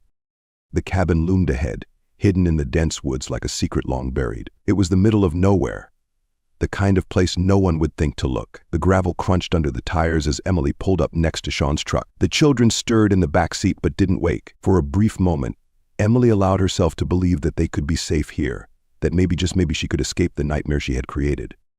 Sean stepped out of his truck, his face grim as he walked toward her. The weight of the situation hung heavily between them. Without a word, he helped her carry the kids inside, placing them on the old, dusty couches in the living room. Emily watched them for a moment, her chest tightening. She couldn't bear the thought of what their lives would become if she was caught. Sean disappeared into the kitchen, returning with 2 beers. He handed one to Emily and sat down across from her, his eyes dark with worry. "We'll stay here for a few days," Sean said quietly, "just until we figure out what to do next." Emily nodded, her mind numb. Everything felt like it was spiraling out of control, and she couldn't see a way out. The only thing she knew was that she couldn't go back, not now, not ever. But deep down, Emily knew the truth. No matter how far she ran, no matter how long she hid, the guilt would never leave her. It was a part of her now, etched into her soul. The blood on her hands would never wash away.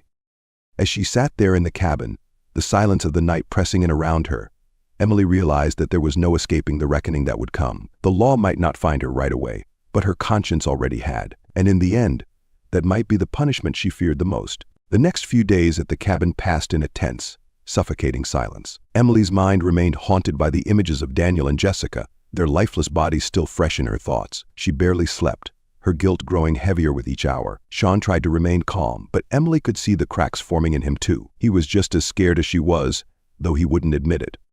The isolation of the cabin, once comforting, now felt like a prison. Every sound in the woods, the rustling of leaves, the snap of a branch made Emily's heart race, as if she were waiting for the inevitable arrival of police lights cutting through the trees. But the night stayed dark and quiet, and no one came. Yet, on the 4th morning, as the sun filtered weakly through the cabin windows, Emily sat at the worn wooden table, staring at a cold cup of coffee. She knew it couldn't last like this.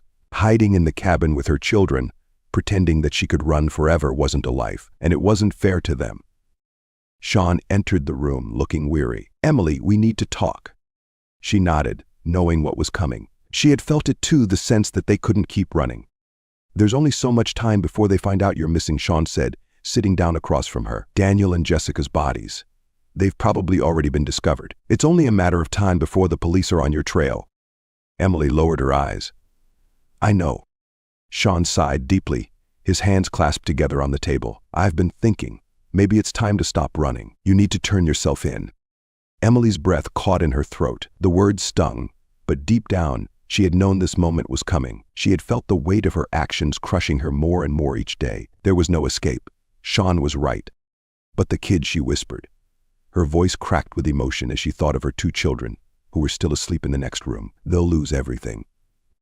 Sean reached across the table and placed a hand over hers. "They still have me. I'll take care of them, Emily. But if you keep running, it's only going to get worse. They'll never understand why their mother disappeared." Tears filled Emily's eyes. She had already stolen so much from her children, their father, their stability, their entire world. Was she really going to steal herself away from them too? She wiped her face, her heart breaking. "I don't want to leave them. I don't want them to hate me." "They won't hate you," Sean said softly. "They're too young to understand now. But when they're older, they'll know that you did the right thing by facing this. You have to give them that." Emily sat in silence, the gravity of Sean's words sinking in. She had reached the end of the road. There was no more running, no more hiding. She would never be able to live with herself if she dragged her children into this life of fear and escape. The guilt she carried would haunt her forever, but at least by turning herself in, she could give them some kind of future. She stood up, her decision made. Her body felt heavy as she walked to the back room where her children slept. She knelt beside their beds, brushing a lock of hair from her daughter's face. A sob escaped her lips as she kissed them both gently on the forehead, knowing it might be the last time she held them as a free woman. Sean met her at the door, his eyes filled with sorrow. "I'll drive you," he said quietly. "We'll go to the nearest police station." Emily nodded. The cabin that had once been her refuge now felt like a distant memory, like a place that belonged to another version of her, someone who didn't exist anymore.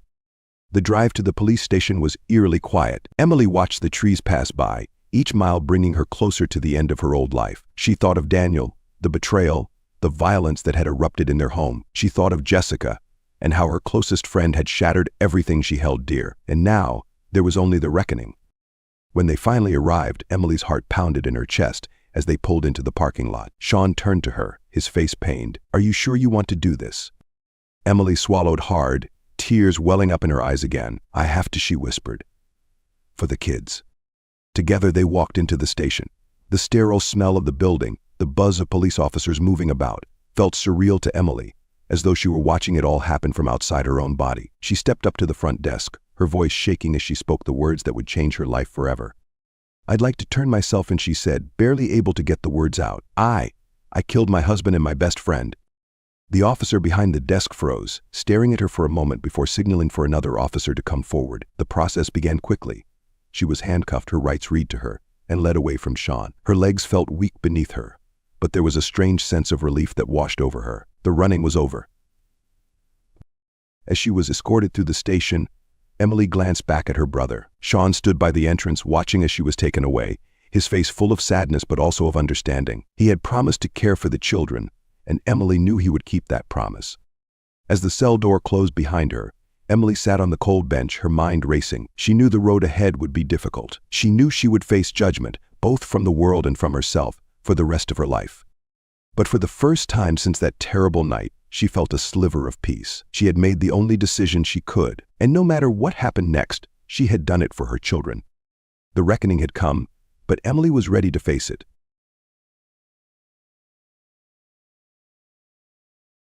Daniel Lawson was the type of man who believed his life was destined for stability. He had worked hard as an accountant in the bustling city of Seattle, establishing a routine that felt as predictable as the tides. At 35, he was neither exceptionally ambitious nor prone to indulgence. He was practical, grounded, and content with what many would consider an ordinary life. But there was something missing: companionship. After years of casual dating and fleeting relationships, Daniel longed for something more meaningful. That's when Sarah entered his life.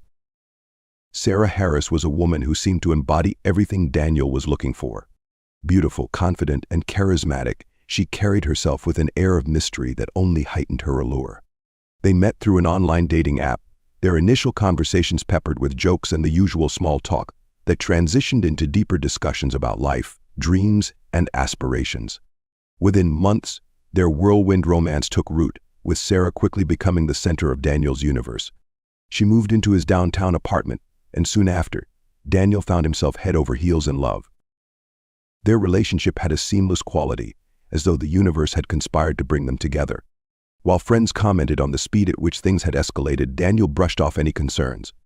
"After all, when you know, he would tell them." Just 9 months after their first meeting, Daniel proposed in the middle of a candlelit dinner. Sarah accepted, tears glistening in her eyes as she slipped the ring onto her finger. Their wedding was planned for 6 months later, an intimate ceremony at a picturesque vineyard outside Seattle.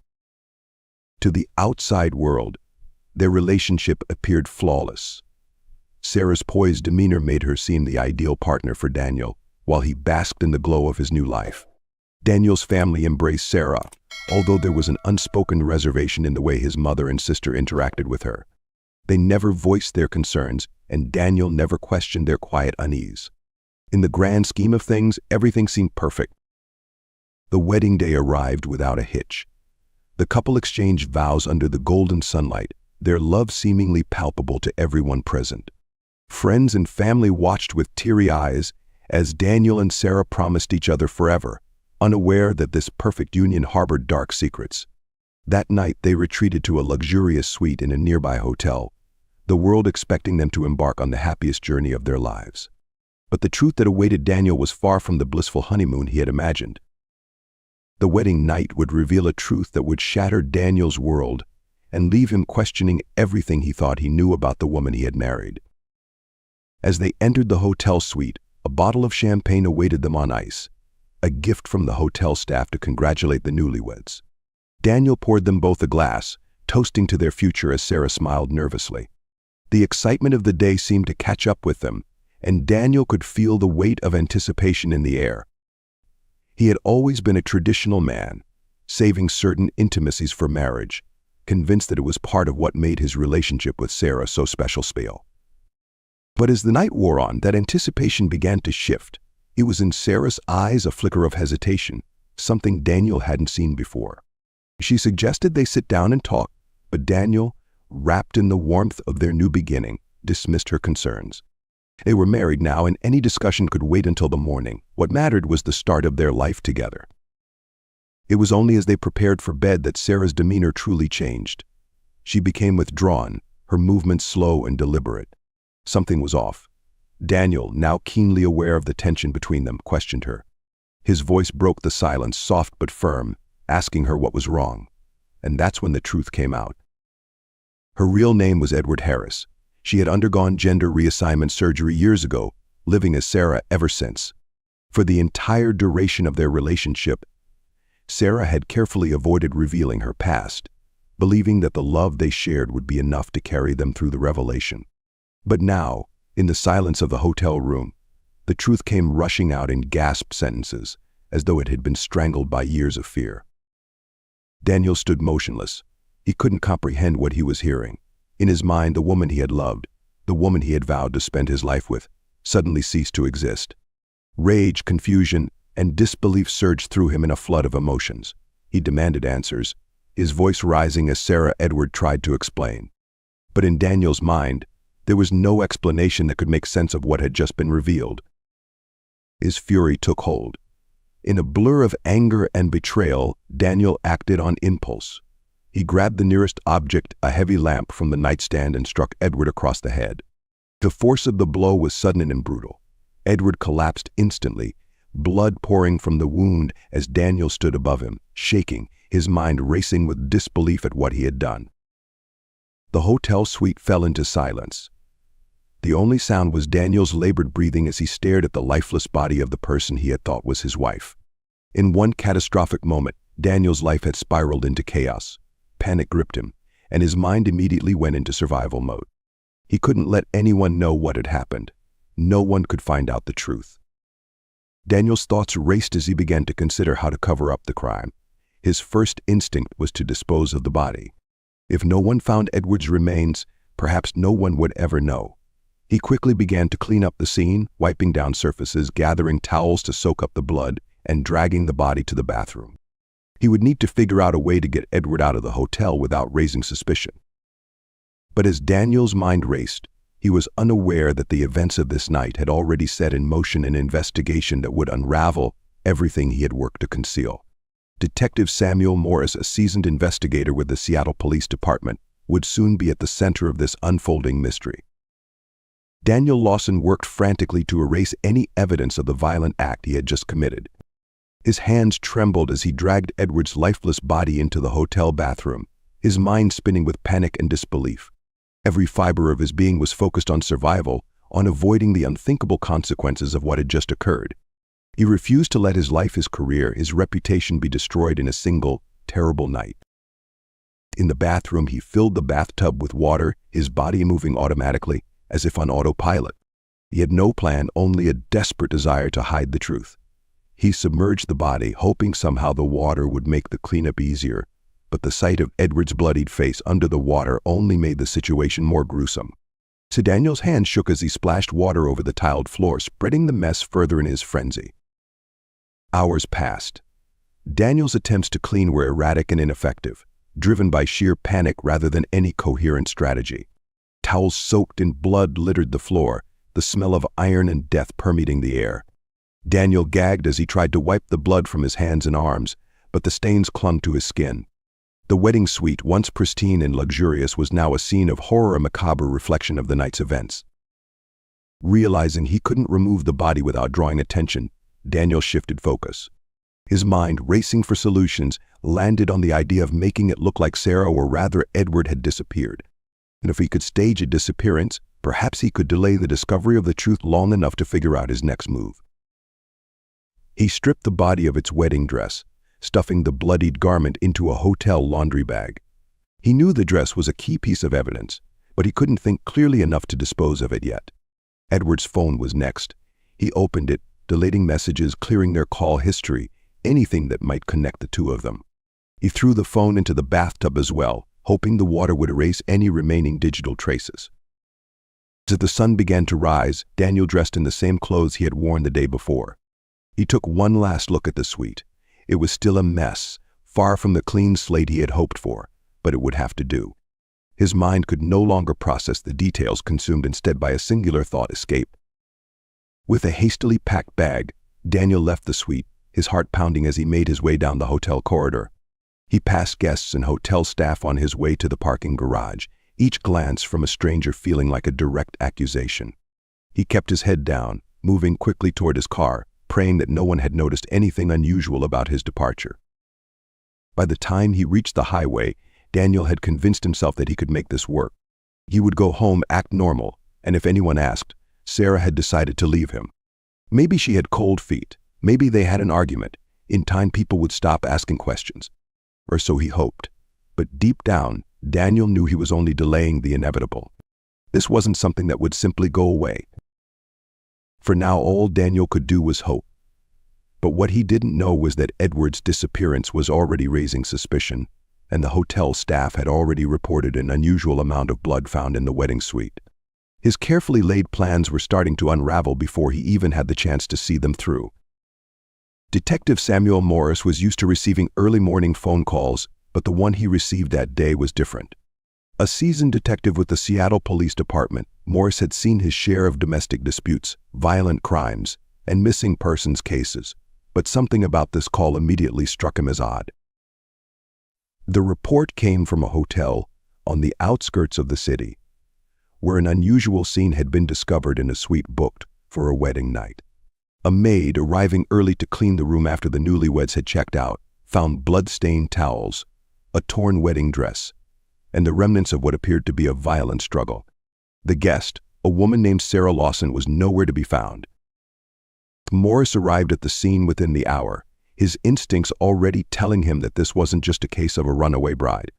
The hotel room bore the unmistakable signs of a cover-up, poorly concealed bloodstains on the floor, a bathroom that smelled heavily of bleach, and the absence of any belongings typically left behind after a sudden departure. He could feel the tension in the air, the weight of something far more sinister than a bride with cold feet. As Morris and his team began their initial examination, they discovered something even more alarming. Submerged in the bathtub, they found a wedding ring and a phone, both heavily damaged by water. Whoever had tried to clean the scene hadn't been thorough, which only deepened Morris's suspicion that this was more than just a hasty exit. Interviews with the hotel staff revealed that Sarah and her husband, Daniel Lawson, had been seen together the previous night, celebrating their wedding with champagne in the hotel bar. There had been no indication of trouble. The maid who discovered the room reported a single disturbing detail: the bed hadn't been slept in. Morris knew that time was of the essence. He issued a missing persons report for Sarah Lawson and began digging into her background. It wasn't long before inconsistencies in Sarah's life story began to emerge. There were no records of a Sarah Harris in Seattle before her relationship with Daniel. Even more curiously, her past seemed entirely fabricated, almost as if she had appeared out of nowhere. That's when Morris received a tip that would shift the investigation entirely. A former acquaintance of Sarah's reached out to the police after seeing the news about her disappearance. He revealed that Sarah wasn't who she claimed to be. She was Edward Harris, a man who had transitioned years prior and had been living under a new identity ever since. This revelation turned the case on its head. Now, instead of a missing bride, Morris was looking at a much darker scenario. Had Daniel discovered the truth about his wife's identity on their wedding night? And if so, what had he done in response? The detective's mind raced as he pieced together the possibilities. This wasn't just a disappearance, it was likely the cover-up of a murder. Morris knew that tracking down Daniel was now his top priority. If Sarah, or rather Edward, was dead, then Daniel Lawson was a man on the run. Morris's years of experience told him that Daniel wouldn't get far. Men like him, driven by rage and fear, often made mistakes in the heat of the moment. All Morris needed to do was find the cracks in Daniel's story.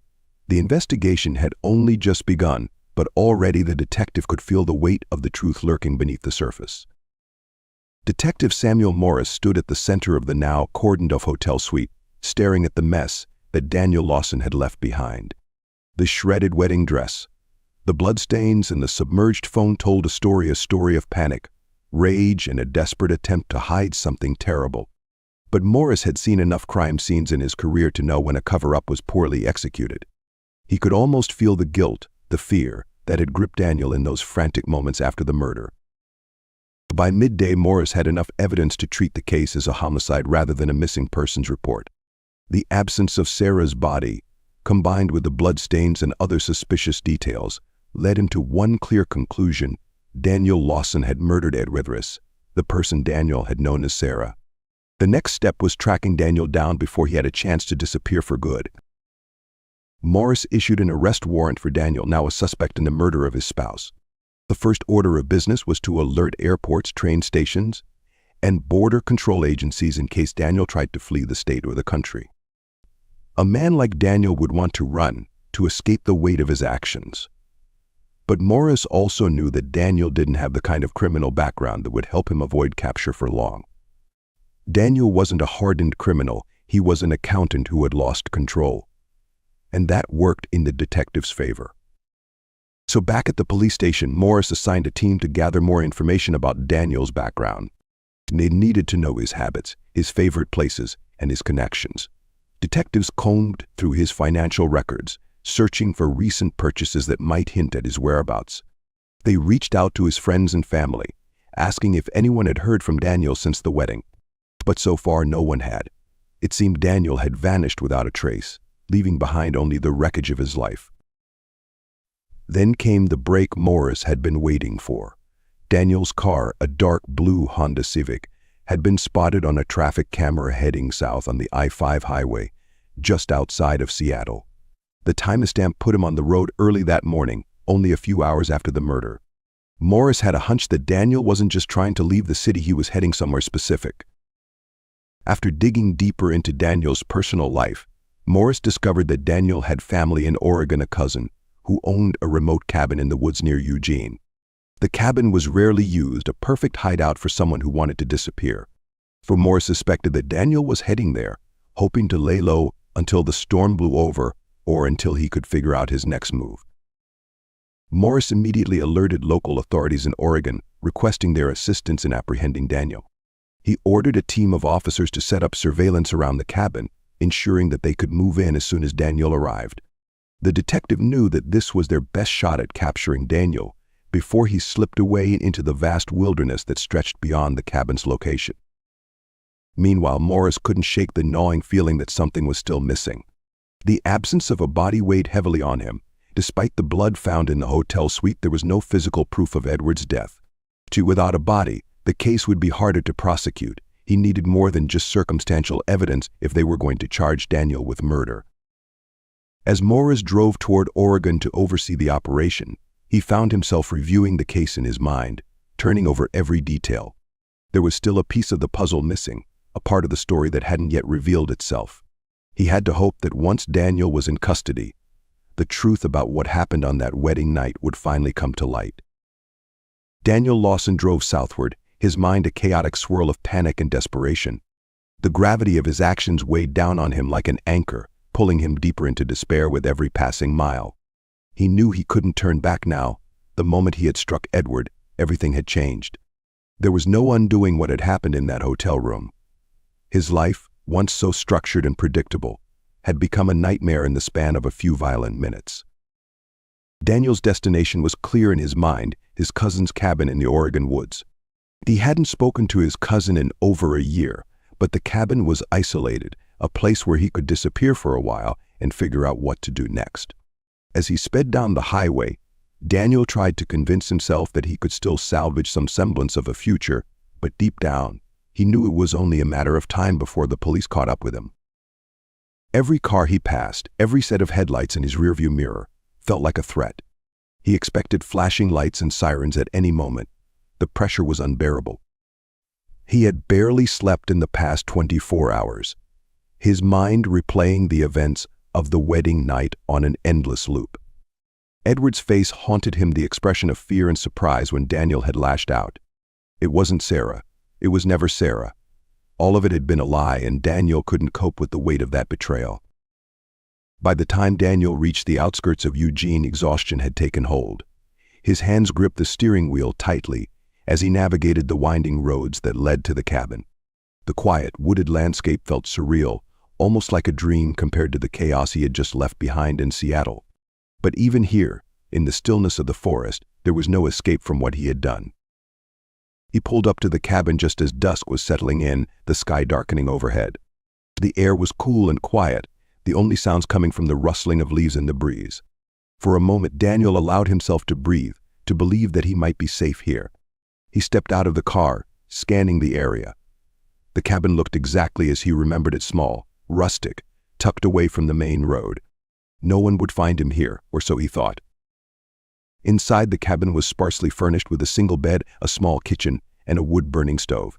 Daniel dropped his bag on the floor and collapsed onto the bed, the weight of his exhaustion finally catching up with him.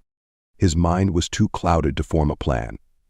All he knew was that he needed time to think, to figure out what came next. But sleep didn't come easily. His thoughts were consumed with fear, regret, and an overwhelming sense of isolation.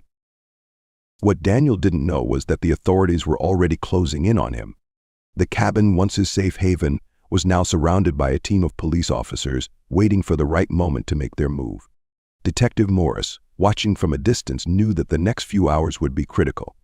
Daniel was a desperate man, and desperate men often did unpredictable things. As darkness settled in around the cabin, the trap was set. It was only a matter of time before Daniel's last attempt at escape came to a crashing halt. The night air was still, the thick canopy of trees around the cabin absorbing all sound. Detective Samuel Morris watched from a concealed position, his eyes locked on the dimly lit windows of the cabin where Daniel Lawson now hid. The team had surrounded the area, every exit covered, but the priority was to take Daniel alive. Morris had seen this kind of situation play out too many times, a fugitive on the edge, desperate and unpredictable. Any misstep could push Daniel to do something irrational, perhaps even violent. Morris gave the signal for the team to move in, their approach silent and methodical. They had waited until Daniel was deep into the night, exhausted, likely too tired to react quickly. As the officers positioned themselves outside, Morris felt the weight of the moment. Daniel wasn't a career criminal or someone used to life on the run. He was an ordinary man whose life had spiraled out of control in the blink of an eye. That made him dangerous, but it also made him fragile. The first sound Daniel heard was the soft thud of footsteps on the cabin's porch. Groggy and disoriented, he jolted awake. His heart hammered in his chest as he instinctively reached for the door, but before he could make it, the unmistakable sound of someone pounding on the wood echoed through the room. "Daniel Lawson, this is the Seattle Police Department. Come out with your hands up." The voice was firm, unyielding, cutting through the stillness. Panic surged through Daniel's body. His first instinct was to run, but there was nowhere to go. The walls seemed to close in around him as the reality of the situation became clear. He was trapped. For a moment, Daniel hesitated, his mind racing. Could he negotiate? Could he somehow explain what had happened and convince them it was all a terrible accident? He imagined the headlines, the courtrooms, the prison sentences that awaited him. His future, everything he had built, was gone. His entire life had collapsed in a single, irreversible moment. The pounding on the door grew louder, more insistent. "Daniel, we know you're in there. But don't make this harder than it has to be." Sweat poured down his face as he realized there was no way out. His thoughts scrambled between surrendering and doing something drastic, but in his heart, Daniel knew he was too tired to fight anymore. His limbs felt heavy, weighed down by the events of the last 48 hours. Slowly, he moved toward the door, his movement sluggish, resigned. With trembling hands, Daniel opened the door. He blinked against the glare of the flashlight beams aimed at his face. Several officers stood in front of him, weapons drawn but pointed downward. There was no escaping this. He raised his hands, his voice barely above a whisper as he muttered, "I'm sorry, I didn't mean to." Detective Morris, standing just behind the officers, stepped forward. He studied Daniel carefully, noting the exhaustion etched into his face, the weariness in his posture. There was no bravado, no resistance, just a broken man caught in the aftermath of his own choices. "Daniel Lawson, you're under arrest for the murder of Edward Harris," Morris said, his voice calm but authoritative. "Anything you say can and will be used against you in a court of law." The words washed over Daniel like an ocean wave, but he barely registered them. As the handcuffs clicked around his wrists, he felt his body go numb. It was over. The finality of it settled into his bones as the officers led him away, leaving behind the isolated cabin that had been his last hope of escape. Morris watched as Daniel was placed into the back of a police car, his mind already racing ahead to the next steps in the investigation. There would be an interrogation, a trial, and eventually the truth about what had really happened in that hotel suite would come out. But for now, Morris felt a grim sense of satisfaction. The hunt was over, and the suspect was in custody. The trial of Daniel Lawson captured the attention of the entire city. What began as a high-profile murder case soon revealed layers of complexity that neither the media nor the public had anticipated. For weeks, reporters dissected every detail of the case, the scandalous nature of Edward Harris's hidden identity and Daniel's violent reaction making it a subject of nationwide fascination. As the courtroom filled each day, Detective Samuel Morris sat quietly in the back, observing the proceedings. He had been instrumental in bringing Daniel to justice, but there was still much to uncover about that fateful night. The prosecution laid out their case meticulously, detailing how Daniel had killed Edward in a fit of rage after discovering the truth about his spouse's gender identity. The evidence was damning: the bloodstains in the hotel suite, the recovered dress, and Daniel's confession, though brief, all pointed toward a crime of passion. When Daniel took the stand, his appearance was markedly different from the man Morris had arrested weeks before. The once confident and composed accountant now looked hollow, defeated. In a strained voice, Daniel recounted the events of that night, speaking of the shock and betrayal he had felt upon learning that the woman he had married was not who she claimed to be. His account of the violent act was clouded by his own confusion and anger, but he never denied what he had done. The defense tried to argue that Daniel had acted in a state of temporary insanity, that his reaction had been driven by extreme emotional distress. They painted a picture of a man blindsided by deception, whose life had been torn apart by a secret he couldn't comprehend. But the jury was unmoved. The cold, brutal nature of the crime overshadowed any attempt at sympathy for Daniel's plight. As the trial drew to a close, the prosecution made their final argument. Regardless of the circumstances surrounding Edward's identity, Daniel Lawson had chosen violence. He had struck out in anger, killing the person he had once professed to love. The jury deliberated for only a few hours before returning with a guilty verdict: second-degree murder. The sentence, 25 years to life in prison. In the days following the trial, Detective Morris reflected on the case. It was one of the most unusual he had ever worked, a tangled web of love, deception, and tragedy. Morris knew that at its core, this wasn't just a story about a murder. It was about how fragile human connections can be, how secrets can destroy lives in an instant. Edward Harris had sought love and acceptance under a new identity, but the truth had led to his tragic demise. Daniel Lawson, once an ordinary man with a promising future, would now spend decades behind bars, haunted by his actions. As Morris filed away the last of the case paperwork, he couldn't help but feel a deep sense of sadness for everyone involved. There were no winners here, only shattered lives left in the wake of a single, violent night. The city moved on, as it always did, but the echoes of the case lingered. Morris, for all his years on the force, knew he would never forget it. It was a stark reminder that the most dangerous secrets are the ones we hide from ourselves.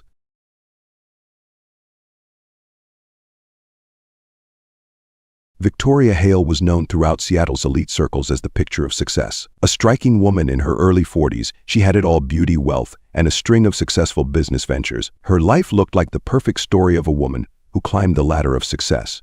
But it was her love life that drew the most attention. Victoria had been married 4 times, and each of her husbands had met an untimely death.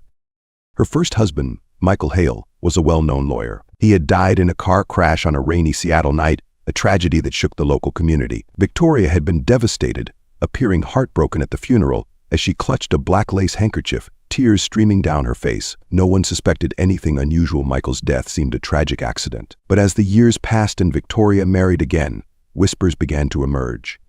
Her second husband, Gregory Walters, a tech entrepreneur, died from a sudden heart attack just 3 years into their marriage. Victoria played the role of the grieving widow once again, and while people talked about her terrible luck, no one said anything publicly. It wasn't until her third husband, Stephen Collins, a prominent surgeon, drowned in a boating accident that murmurs turned to suspicion.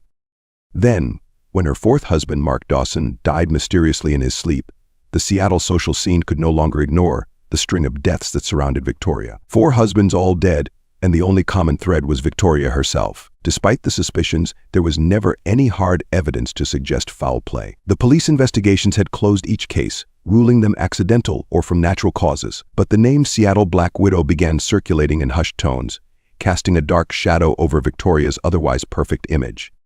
Detective John Harris had been with the Seattle Police Department for over 20 years, and he had seen his fair share of strange cases. But something about Victoria Hale had caught his attention. Even though her name had never appeared on any official suspect list, he couldn't shake the feeling that there was more to the story than just bad luck. Harris had worked on the initial investigation into Mark Dawson's death, the fourth husband to die under Victoria's roof. The cause of death had been officially ruled as a heart attack, but there had been some inconsistencies that nagged at him. Dawson had been a healthy man in his early 50s, no history of heart disease, and his medical records were clean, yet the autopsy had found nothing conclusive. Months after the case was closed, Harris still found himself drawn back to it. He requested the case files from each of Victoria's husband's deaths, reviewing them in detail. On the surface, everything looked routine. Each death had been signed off by the coroner as an accident or natural causes. But Harris knew that sometimes the devil was in the details. He began to notice a pattern. Each death occurred when Victoria was present, and there were often inconsistencies in the timelines of the events leading up to their deaths. Harris decided to dig deeper.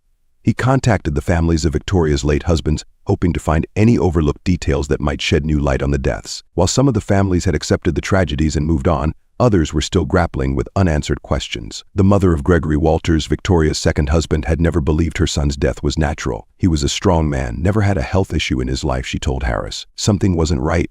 I just know it.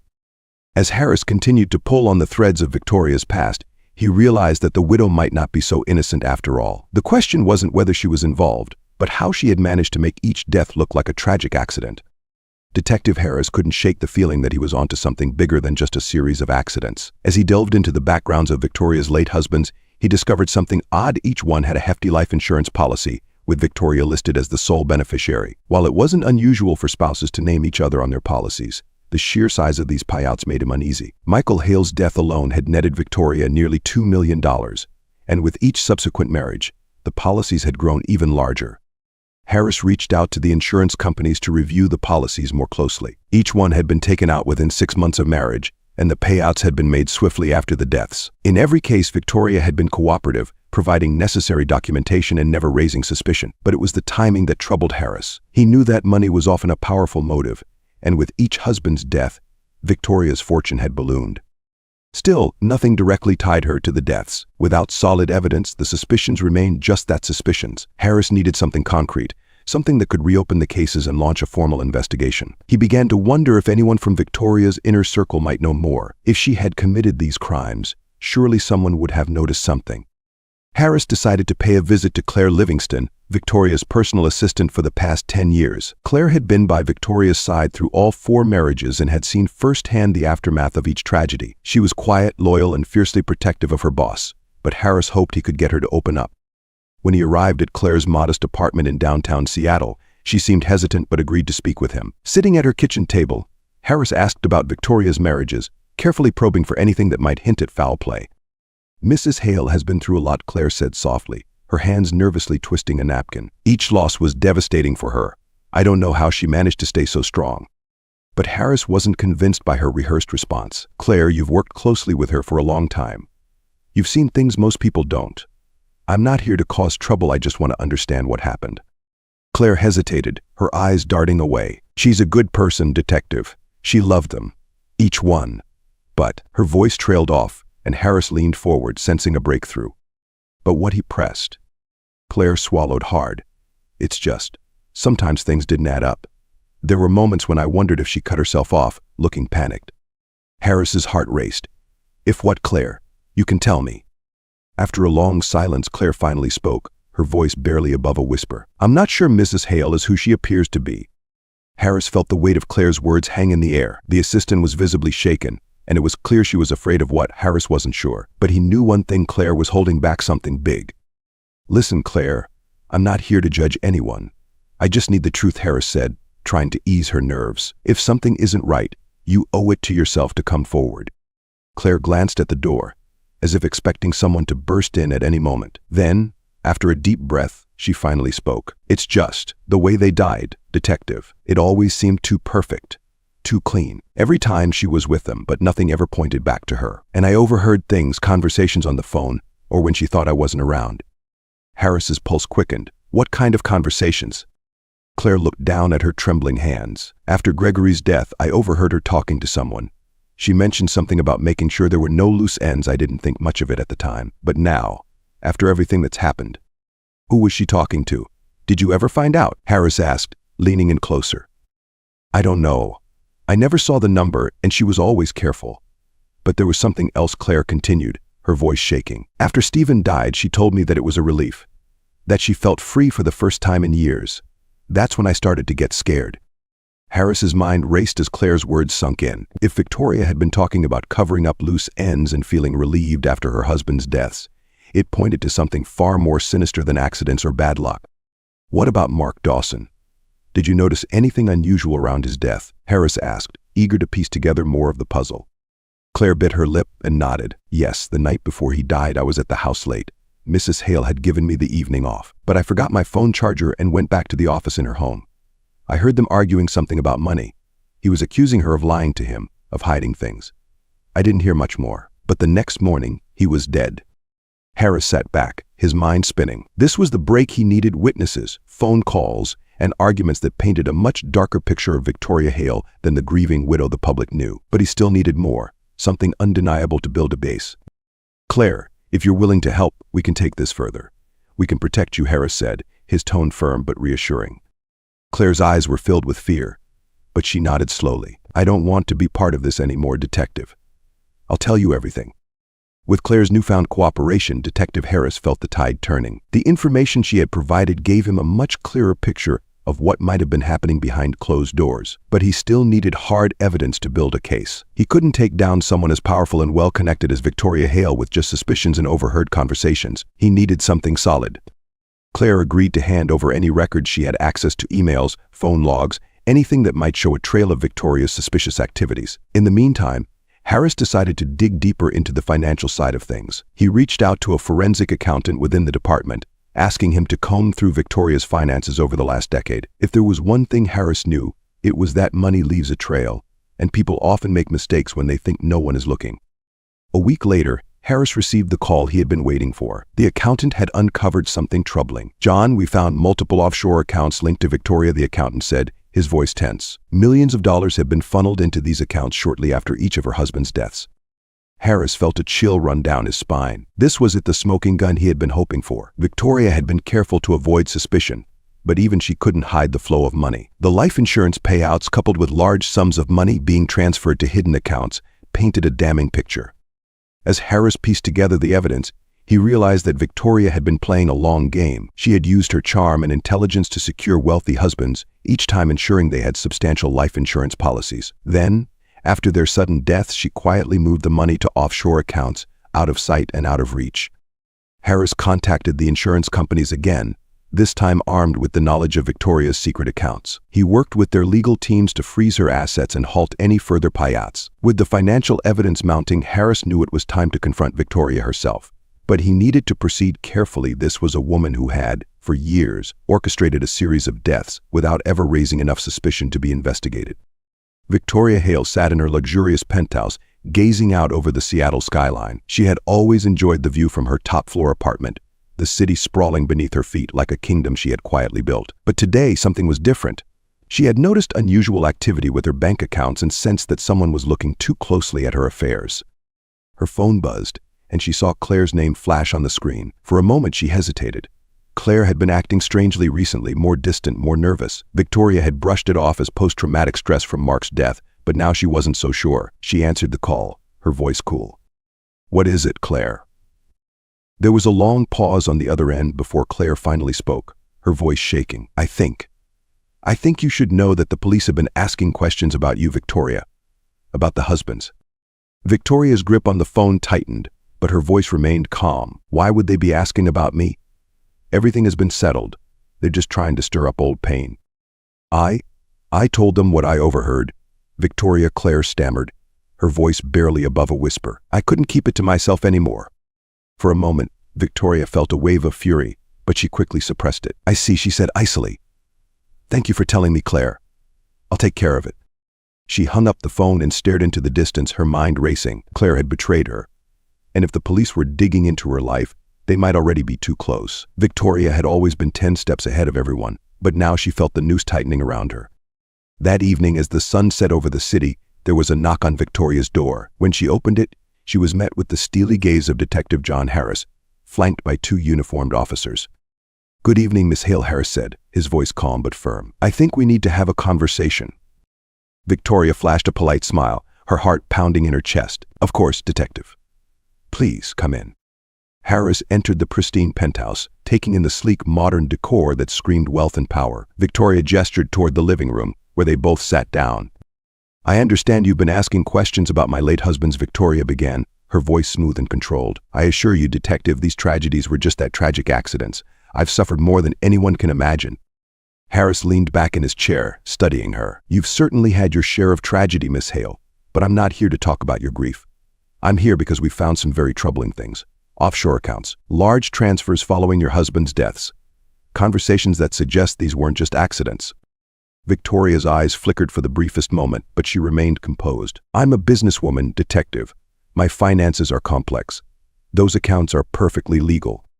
Harris nodded, his expression unreadable, perhaps. "But the timing is convenient, wouldn't you say? And then there's Claire. She's told us a lot, Miss Hale. Enough to warrant a full investigation." Victoria felt the weight of his words settle over her. She had always been able to outmaneuver anyone who got too close, but Harris was different. He wasn't just chasing a hunch, he had evidence. Victoria Hale had always prided herself on control over her business, her life, and the people around her. But as Detective Harris sat in her living room, calmly laying out the evidence he had gathered, that control began to slip through her fingers. The mention of Claire's betrayal stung, but she kept her expression calm, refusing to give Harris the satisfaction of seeing her rattled. "Detective, I'm afraid Claire is mistaken," Victoria said coolly, folding her hands in her lap. "She's always been a bit fragile, especially after Mark's passing. I'm sure her mind is playing tricks on her." Harris didn't take the bait. "Fragile or not, she's provided us with enough to dig deeper. And I've been digging, Mrs. Hale. Those offshore accounts, they tell a very different story. Your finances, the insurance policies, your presence at the scene of each death, it's all adding up." Victoria's smile remained fixed, but her mind was racing. She had always anticipated the possibility of suspicion, but she had never expected anyone to come this close. Harris was more persistent than any of the other detectives she had dealt with. He wasn't going to be swayed by her charm or her money. "And let's not forget about your husband's deaths," Harris continued, his eyes locked on hers. "One death. Maybe it's a tragic accident. 2, unlucky. But 4 husbands, Mrs. Hale, all dying under mysterious circumstances. That's a pattern." Victoria felt a spark of anger flare in her chest, but she kept it buried. "You have no proof of anything, Detective," she said softly. "I loved my husbands. I did everything I could to save them, but sometimes fate is cruel." Harris leaned forward, his eyes narrowing. "Fate didn't kill those men, Victoria, you did. And you're not as untouchable as you think." For the first time, Victoria's mask faltered. Her eyes flickered with something cold and sharp, just for a moment, before she regained her composure. "This conversation is over, Detective. Unless you have a warrant, I'd like you to leave." Harris stood slowly, his gaze never leaving hers. "You're right, Mrs. Hale. I don't have a warrant, not yet, but it's coming. I'm going to take you down one way or another." As Harris and his team left, Victoria stood at her window, watching them disappear into the night. Her mind whirred with the reality of the situation. She had underestimated the detective, and now the walls were closing in. She needed to plan a way out before everything collapsed. She reached for her phone, her fingers trembling ever so slightly as she dialed a number she hadn't called in years. "Max," she said when the line connected, "it's time. I need your help." The man on the other end was silent for a moment before responding in a low, gravelly voice. "I told you, Victoria, I'm done with that life." "Well, you owe me," she replied, her voice hardening. "And you don't want me to remind you why?" There was another pause and then a resigned sigh. "What do you need?" Victoria's lips curled into a cold smile. "An exit strategy." The following morning, Detective Harris returned to the precinct, frustration gnawing at him. The confrontation with Victoria had yielded nothing but more stonewalling. She was too good, but Harris knew her confidence would be her downfall. She was unraveling, and he could sense it. Now, it was just a matter of time. As he sat at his desk, sifting through the mountain of paperwork related to the case, his phone buzzed. It was Claire. He answered immediately, his tone sharp with urgency. "Claire, what do you have for me?" Claire's voice trembled on the other end. "I'm scared, Detective. I don't know if I should have told you everything. Victoria knows I've talked to you. I think she's planning something." Harris's heart sank. "Listen to me, Claire. You're doing the right thing. I'll make sure you're protected, but you need to tell me everything now." There was a brief silence, then Claire spoke, her voice barely above a whisper. "There's a safe in her house, behind a painting in her study. She's always been secretive about it. I've never seen inside, but I know she keeps files in there. Documents. Maybe. I think it's important. Harris's pulse quickened. This could be the break he needed. Claire, this is huge. Can you get inside the safe? I don't know the combination, Claire said nervously, but I've seen her open it a few times. I think I can figure it out. Harris paused, thinking quickly. I don't want you to do anything risky, Claire, but if you can get those documents, it could change everything. After ending the call, Harris felt a surge of hope. The safe in Victoria's house could hold the key to her undoing evidence she had kept hidden from the world. If Claire could retrieve it, they might finally have enough to bring charges against Victoria. As the day went on, Harris prepared a warrant, focusing on the financial records and offshore accounts. He needed to move fast. Victoria Hale was smart, and if she suspected that the investigation was closing in on her, there was no telling what she would do. Just as Harris was finalizing the paperwork, his phone rang again. This time it was Claire, her voice panicked and frantic. Detective, you need to come. I got into the safe, but it's worse than I thought. There are things in here, things you need to see. Hurry. Harris grabbed his coat and rushed out the door, knowing that this could be the moment that everything came crashing down for the Seattle Black Widow.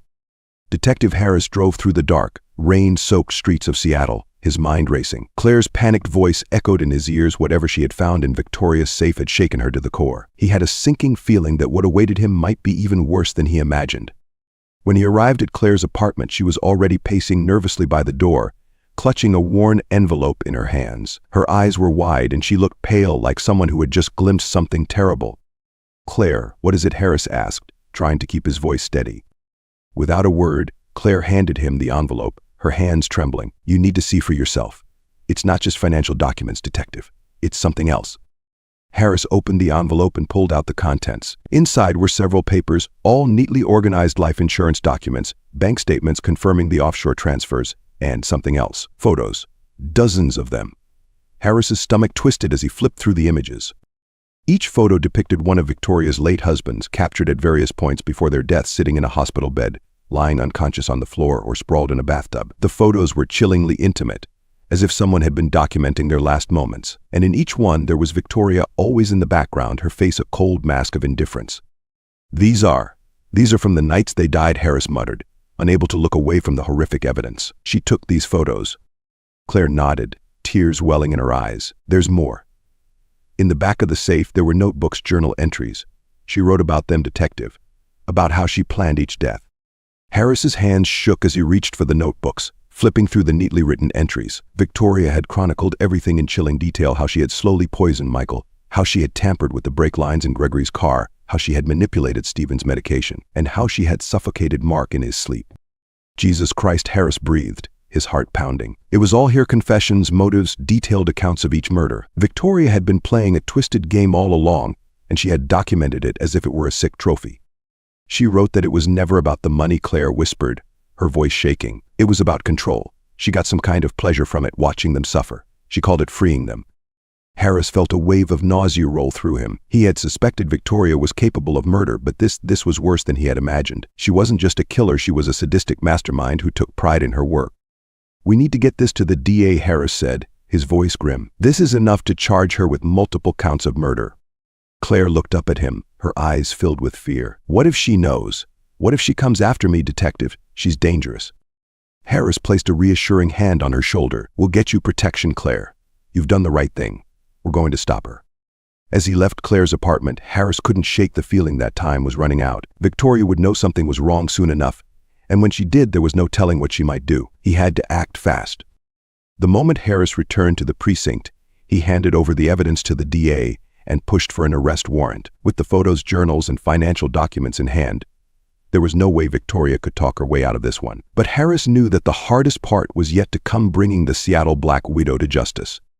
Victoria Hale sat in her penthouse, the evening sky casting a pale light across the room. She sipped her wine slowly, her eyes fixed on the skyline. She had always enjoyed the quiet of these moments, when the city felt like it was hers alone. But tonight, something was different. Her intuition, always sharp, told her that things were closing in. She had noticed the irregularities in her accounts, the subtle shifts in her circle, too many eyes on her, too many questions being asked. And then there was Claire. Victoria had sensed the assistant's growing unease, but she had underestimated just how fragile Claire truly was. As Victoria placed her wine glass down, her phone rang. It was Max. "Everything's set," he said. "But you need to move now. I've secured the papers and the passports. You won't have another chance." Victoria's fingers tightened around the phone. She had always known this moment might come, the day when she would need to leave everything behind. It was why she had planned so meticulously. She had always been 3 steps ahead of everyone, always in control. But this time something felt different. As she glanced at the photo on her mantle, one of her with Mark Dawson on their wedding day, she couldn't help but feel a flicker of regret. He had been kind. They had all been kind. But kindness was weakness, and Victoria had learned long ago that weakness had no place in her world. She stood, her mind made up. She would disappear, just as she had always planned, and they would never find her. The game was over. Just as she was about to leave, there was a loud knock on the door. Victoria froze, her pulse quickening. She hadn't expected this so soon. Slowly, she walked toward the door and peered through the peephole. It was Detective Harris. For a moment, Victoria considered her options. She could run, there was a back exit, but Harris was sharp. And if he had come here tonight, it meant he had everything he needed. There was no escape. Not this time. With a deep breath, Victoria opened the door, her face the picture of calm. "Detective," she said, her voice smooth, "what can I do for you?" Harris stepped inside, his eyes cold and unflinching. "Victoria Hale, you're under arrest for the murders of Michael Hale, Gregory Walters, Stephen Collins, and Mark Dawson." Victoria's smile never faltered. "I assume you have evidence, Detective." Harris held up the envelope Claire had given him, and for the first time Victoria's expression shifted, only slightly. But Harris saw at the flicker of recognition, the knowledge that her game was over. "You underestimated me, Mrs. Hale," Harris said quietly, "and that's where you made your mistake." Victoria sighed, placing her hands in front of her as the handcuffs clicked around her wrists. "I suppose I did." As Harris led her out of the penthouse, the city lights flickered in the distance. For years, Victoria Hale had controlled her world, manipulating life and death with ease. But now, as the cold steel of the handcuffs bit into her wrists, she realized that even the best-laid plans eventually crumble. And for the first time, Victoria Hale was no longer in control. In the end, Victoria Hale, the Seattle Black Widow, finally faces the consequences of her carefully orchestrated murders. Despite years of evading suspicion, her arrogance and need for control become her undoing. Detective John Harris's relentless pursuit of the truth, combined with Claire Livingston's crucial evidence, exposes Victoria's web of lies and her chilling pattern of killing each of her husbands for financial gain and twisted pleasure. As Victoria is led away in handcuffs, her cold facade cracks for just a moment, signaling the end of her reign of manipulation and murder. She had always believed herself untouchable, but Harris's determination and methodical approach bring her deadly gains to an abrupt halt. For Harris, the case closes with justice served, but the legacy of Victoria Hale's crimes leaves a lasting mark on Seattle. The chilling reality of how she controlled, manipulated, and ultimately destroyed the lives of those closest to her serves as a dark reminder that even the most charming and successful people can hide the darkest secrets.